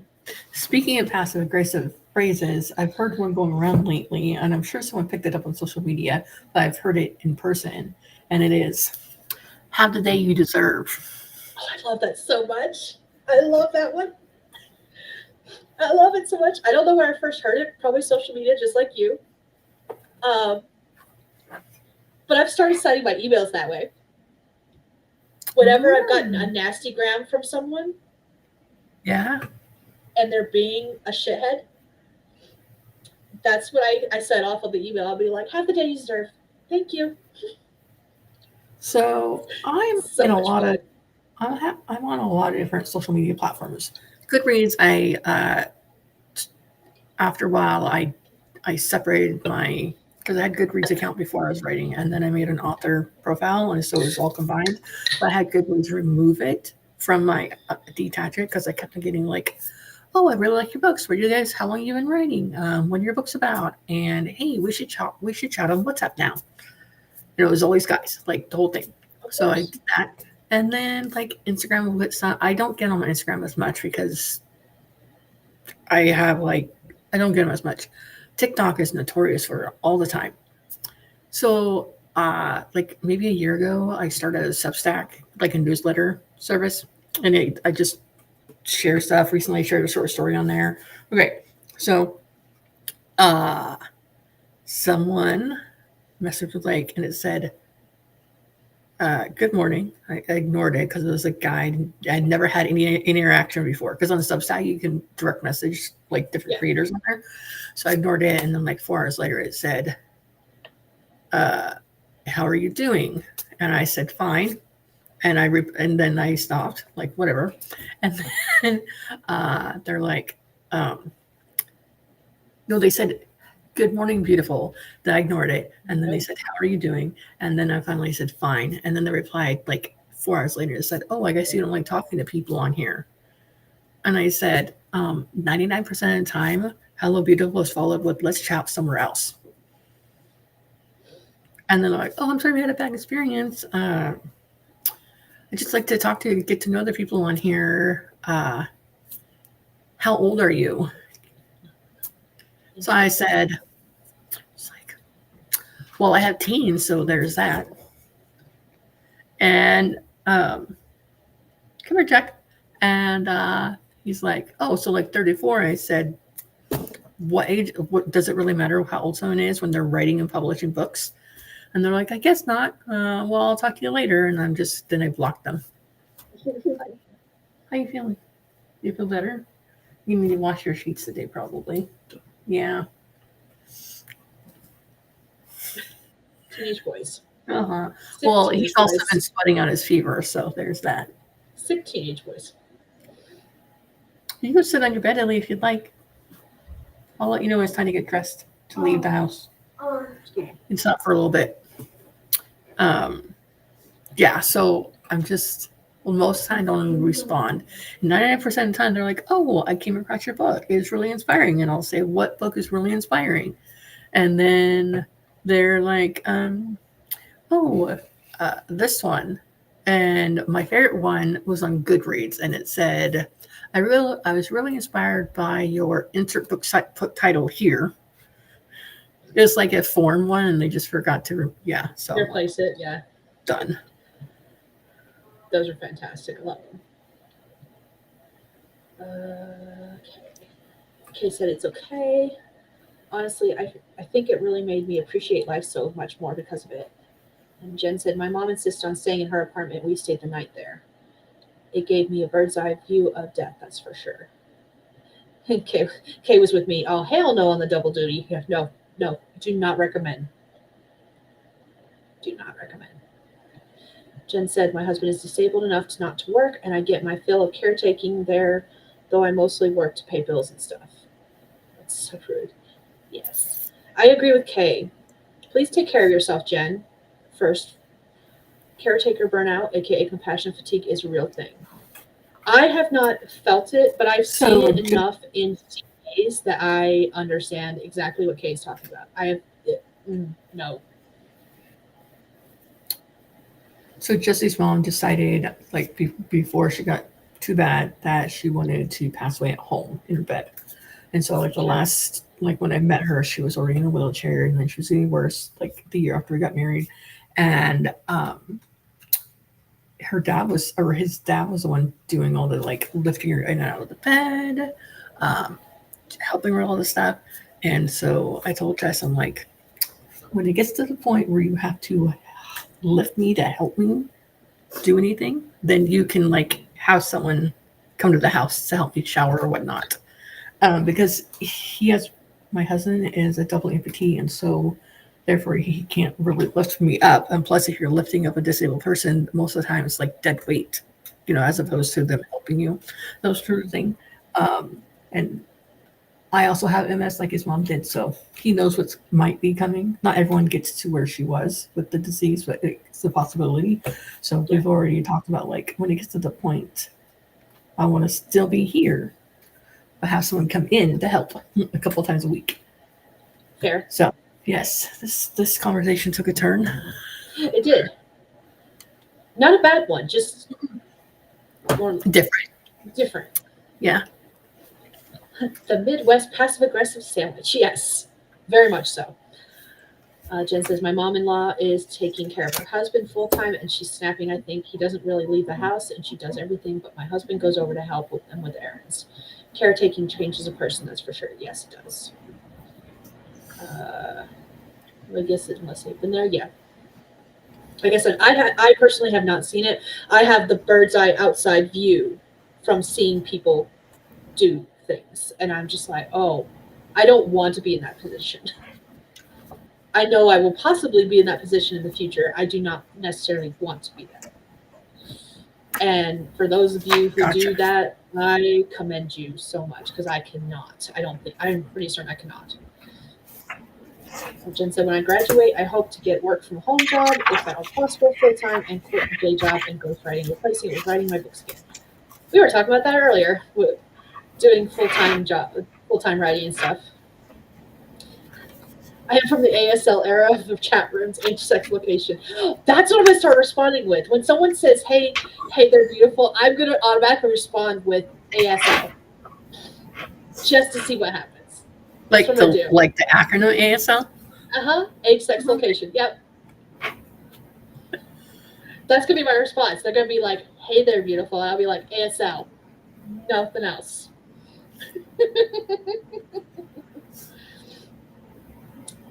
Made some good friends, but lots of creeps. Yeah. He also had a heart attack about a year. Oof.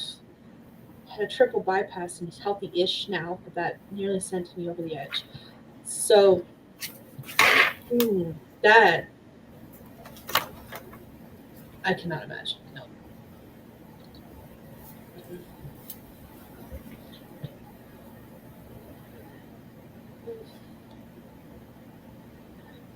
Are you doing like classwork stuff now? I am. I wrote something in my square on this. That's what I did. I still have not found my planner. To be fair, I haven't looked. I haven't looked for it. To be fair. Not actively looked for it. But I have moved things around enough that I still haven't found it in the little bit I've done. Have you ordered the one you looked at? Not yet, no.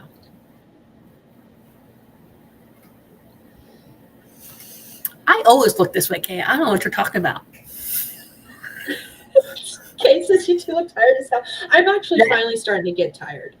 Like we're going to be ending the stream soon. Yes. I know what's going to happen though. The moment I lay down, I'm going to suddenly be awake again. Yes. Story of my life. But I'm going to at least try. And then if I can't sleep, I will get up and do things again. But I am going to try to go to sleep. To be fair, this is normally when I'm getting home from work. And I usually try to stay up until like 8 a.m. so I can sleep during the day. So it's almost 6 now for me. Which would be 8 7. for the UK. And 7 for you. Yeah. But because I work nights and I try to stay awake until after everyone else has left the house for whatever they're doing, which means I'm usually awake until like 8:30, roughly. So it will not surprise me if I try to lay down and my body's like, no, we're not sleeping until 8:30 because that's when we're used to sleeping. So, but I am going to try. Let's see. Jen says, my daughter asked why I don't sleep well. I have insomnia and chronic fatigue and chronic pain. I just do a really good job of hiding it. I don't have insomnia that I know of, but I do have days where I have insomnia. That sounds weird, but there are times when I just stay up for 24 hours. And joke around and say I have insomnia because of it, but I've never been officially. Okay, phone. Apparently, I have an email. Oh, I have two. Anyways, um, oh, the alarm set. Oh, let me turn that off. Hold on, Okay. because usually Justin works Sundays, so I have an alarm Oh, set for Sunday mornings for 7:45 to make sure he gets up. okay. Um, but he doesn't work today because he worked Friday instead. They switched his days. Anyways, all train of thought derailed. I joke around and say I have insomnia because there are times when my body does a full reset, like today. I'm pretty certain I'm doing a full reset right now. Because usually on weekends I do sleep nights since I have the days off. And then I'm just awake during the day on the weekends. Okay. But I've been awake all night, so It's fine. You know, when people say, you know, you should be sleeping, and the reply is, I'll sleep when I'm dead, right? yeah, I'll sleep Yeah. then. I can sleep someday in the future. I hate when I'm late when you lay down and suddenly wide awake. Yes, same. Just stay awake for the most part. Kay says I used to do that working nights. Would leave work, go to the store, shop, go home, wait for the peeps to leave before sleeping. Yeah. Jen says I love being up this early because it is so quiet. Right? Like that's. I It love is working quiet. nights. I've had 3 people lately ask how in the world I can work nights. And I was like, are you kidding me? I don't have to deal with people. It's the best. It's awesome. I love it. And I was like, management is never here. Like, I don't have to deal with people. I think that's why I like the job that I have because of the fact that I don't have to deal with people. Uh, love being up early before the world wakes. This whole summer has been great because I've come home and as I'm driving home, the sun is rising. So I've got to watch the sun rise as I'm driving home. It's been beautiful. I've loved it. I'm gonna be very winter makes me very sad though because when I leave for work, it's been dark for hours, and when I come home from work, it's still dark. It's the only time it sucks. If I Jen says if I get everything done today, I can go to bed early. I appreciate a good nap too. Yes, I used to hate naps, and I love them now. I'm a master napper. I'll be like, all right, I'm going to lay down for like 15 minutes. Dinner finishes cooking, and then I'll get up. Because you're like, I didn't wake you up. I know. But I told my brain, don't follow fate too heavily, and somehow it works. Cool people work nights. Yes. Uh, Jen says my day job is split shifts, so I work and have some time to get other stuff done. Nice. That's usually how my sleeping is, honestly. I used to do when I first started working nights, I would do like 4 hours when I first got home. I'd be awake most of the day, and then 4 hours before I would get up and then go straight to work. Like my sleep would be split shift, and it worked for me. Every once in a while, I'll still do that. I'm one of those people though. As long as I get 4 to 5 hours of sleep, I can run all day long. I'm good. Every once in a while, I'm looking at the comments. Every once in a while, I'll be like, I'm going to lay down for a nap. Or I'll go lay down, and next thing you know, I went to, like today, I went to go lay down like around, I don't know, 1 in the afternoon. And the next thing you know, it's 6. Yeah, I'm like, well, I guess I'm that being was up not a nap. tonight. That was not a nap. Nope. Jen says, I kind of miss writing all night when I didn't work at the house, but I am better mentally now. I am glad you're better mentally. That is good. Kay says, man, I lay down for 15 minutes and wake up 4 hours later. Call those coma naps. Accurate, yet actually. I swear I nap better than I sleep, right? Yes, I Sometimes do. that's just the way it works sometimes. I get enough sleep on average over the week, not in a night. Yep, same. Everyone's like, you should be sleeping 8 hours a day, 7 days a week. And I'm like, so what does that total up to? Because I swear I get that much sleep. It's just not all set daily. Same. All right.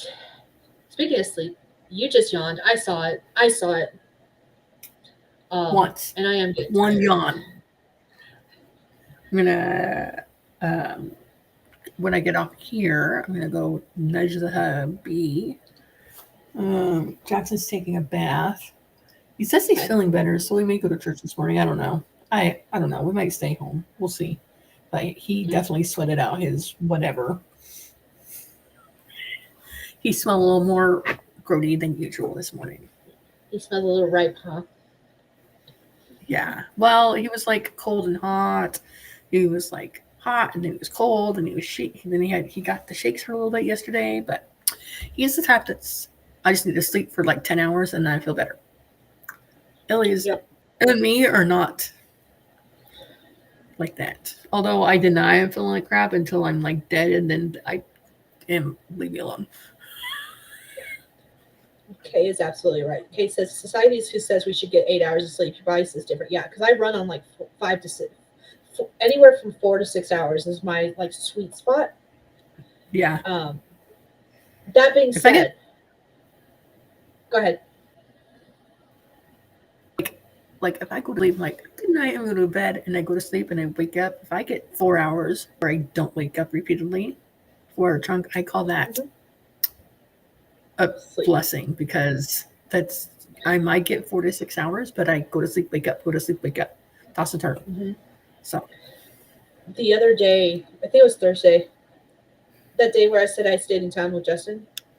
That was a day. I call those days of naps, because of the fact on days like that where I have the vehicle and I'm driving back and forth to make sure everyone gets to where they belong. Yeah. Because we have one vehicle we share. Mm-hmm. Those are the days of naps where I might get an hour here, 2 hours here, 30 minutes here. I might get a total of 4 hours, but it's split up a lot. And the other day was one of those days. So the next day when I finally did sleep, Jen said, I don't think I ever slept 8 hours in a day as an adult.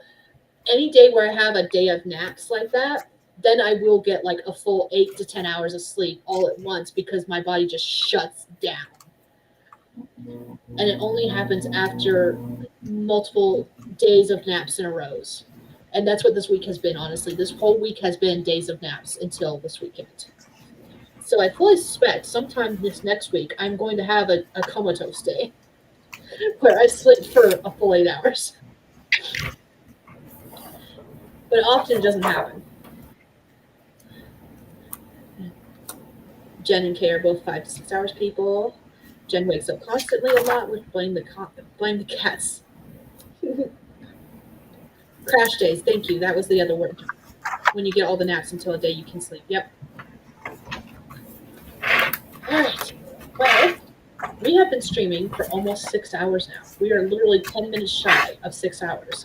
See, we can totally do this 12 hours. So we can totally do it.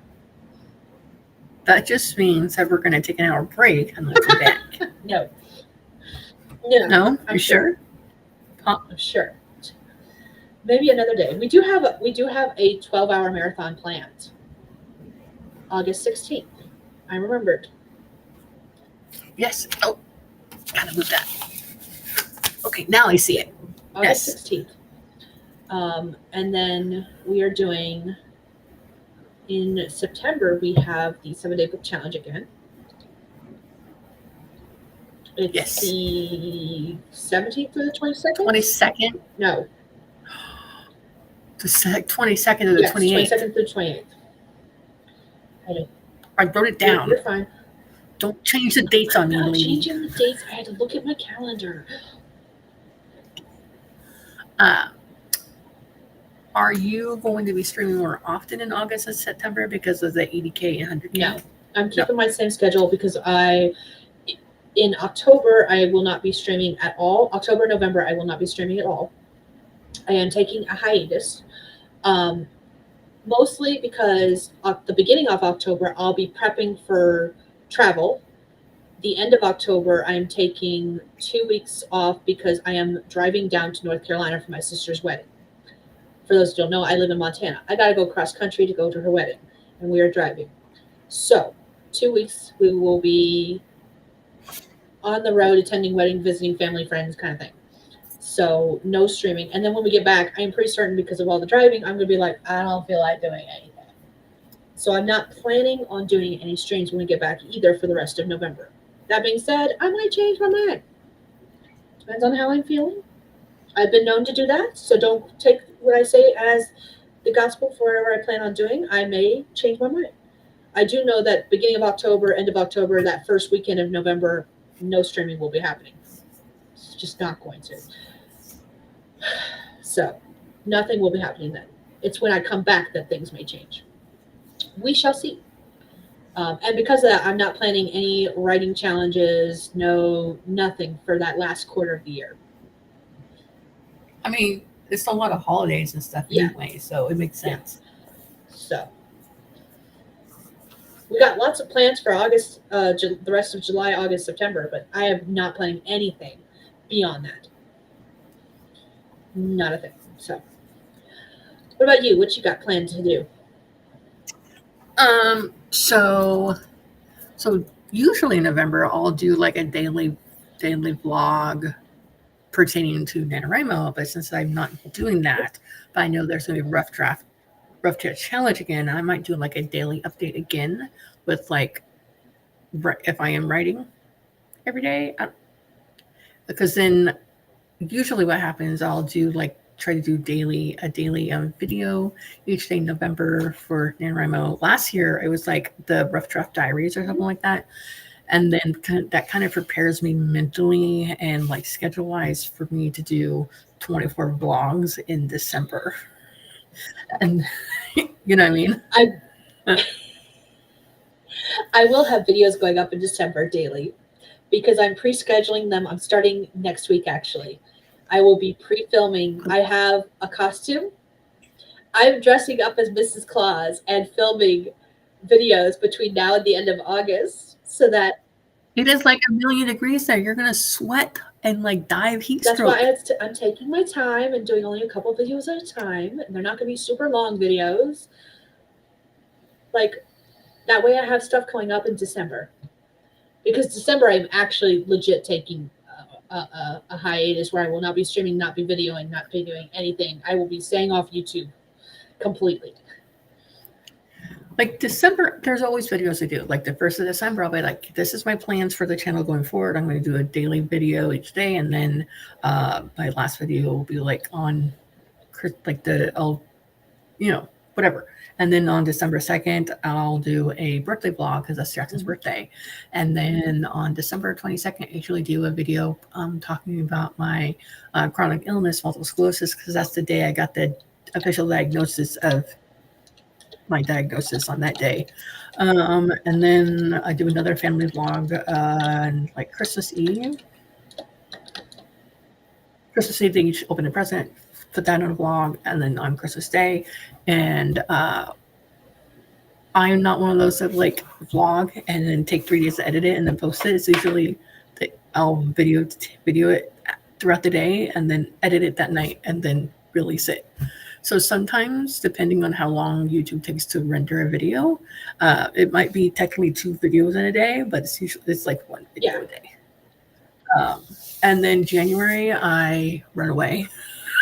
And then I slowly come out of like exhaustion cave in like early February. When I was reviewing earlier this year, when I was reviewing like bad months versus good months, as far as like all the bad things that happen versus all the good things that happen, December and January are like the worst months for me for the past since we moved up here. Okay. And that's why I decided that this year I'm going to take December off definitely and probably January as well. And I will just come back to YouTube in February after things have settled down and the thaw has started from all the ice and snow we're going to get. Gotcha. That's going to make life miserable. Hold on, I'll be right. Okay.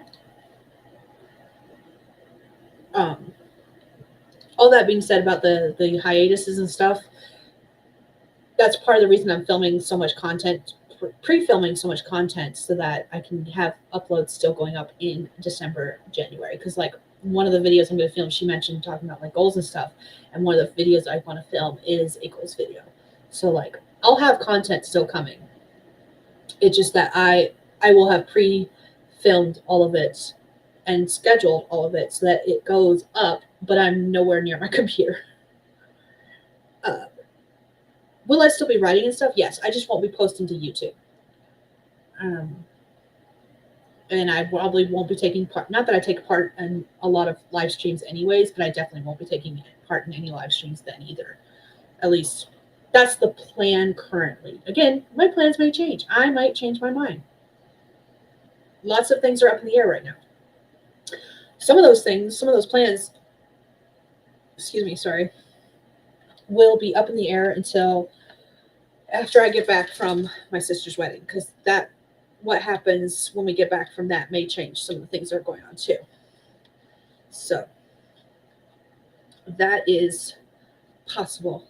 But one of the things we were talking about at the very beginning of the stream was like publishing schedules and stuff. And one of the things that I know is absolutely in my plans to do, again, probably is subject to change, probably won't change, is the fact that I want to start getting serious with an actual publishing schedule and getting stuff ready for publication. And what I'm going to be doing for that is trying to have stuff pre-written, pre-edited, and ready to go before I set pre-order dates. And then the pre-order dates will be for 3 to 6 months out. Possibly, since Amazon allows for up to a year, I would like to get to the point where I have my release schedule for the following year set the year before. Like that's like ultimate goals. I'm nowhere near that point yet. Maybe someday. Everything good? Yeah, you good. I just popped my head into the bedroom, make sure Jesse was awake, and he was awake. His alarm didn't go off. He just woke up. Jackson's in the bath. I went to go check on him, and I made a mistake, and now I'm scarred. It's fine. Oh, sorry. So usually what happens is I'll open the bathroom door's here, and the kitchen, the sink is right here. So I'll like open the door and like peek my hand in to like get their attention. If they're in the bathroom or whatever, cover up your stuff. And I forgot to this morning, so he was laying back in the tub, and I was like, "Oh, I'm scarred for life." You're his mom. Oh my goodness. No, I'm not. But it's like usually, but he also didn't have any bubbles in the bath this time either. He usually has bubble bath going, but not today. Not today. So it's because he hasn't been feeling good. That's his excuse, and he's sticking to it. Yeah, that's his excuse for the day, I guess. All right.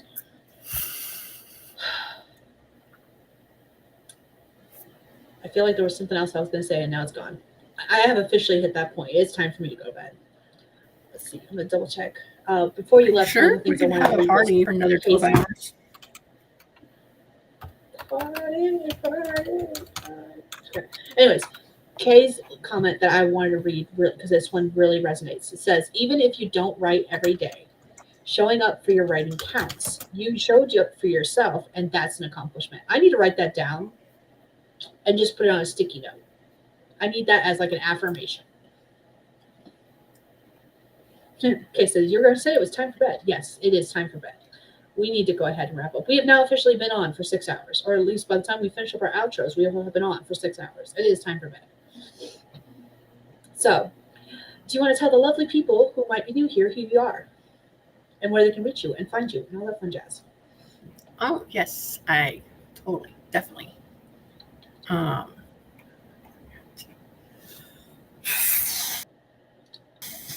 All right, for anyone that is, if you are rewatching this and you made it all the way in, you are an awesome human being. And if you're still here in the live chat, hello. Once again, my name is Stephanie. I write primarily small-time romance underneath my name, Stephanie Marie Whitson.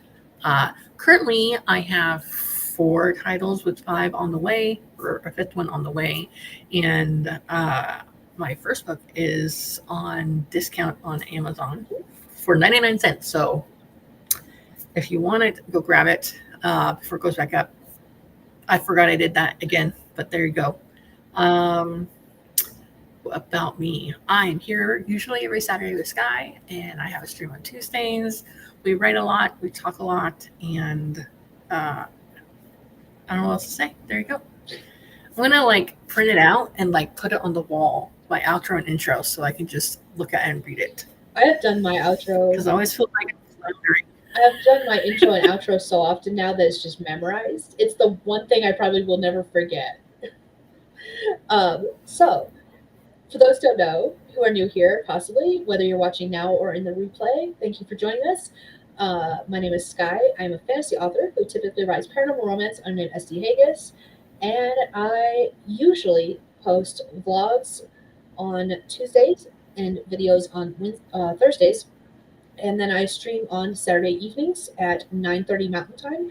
However, lately I have not been posting either vlogs or videos because the mic is going out on my phone, which is what I usually use for filming.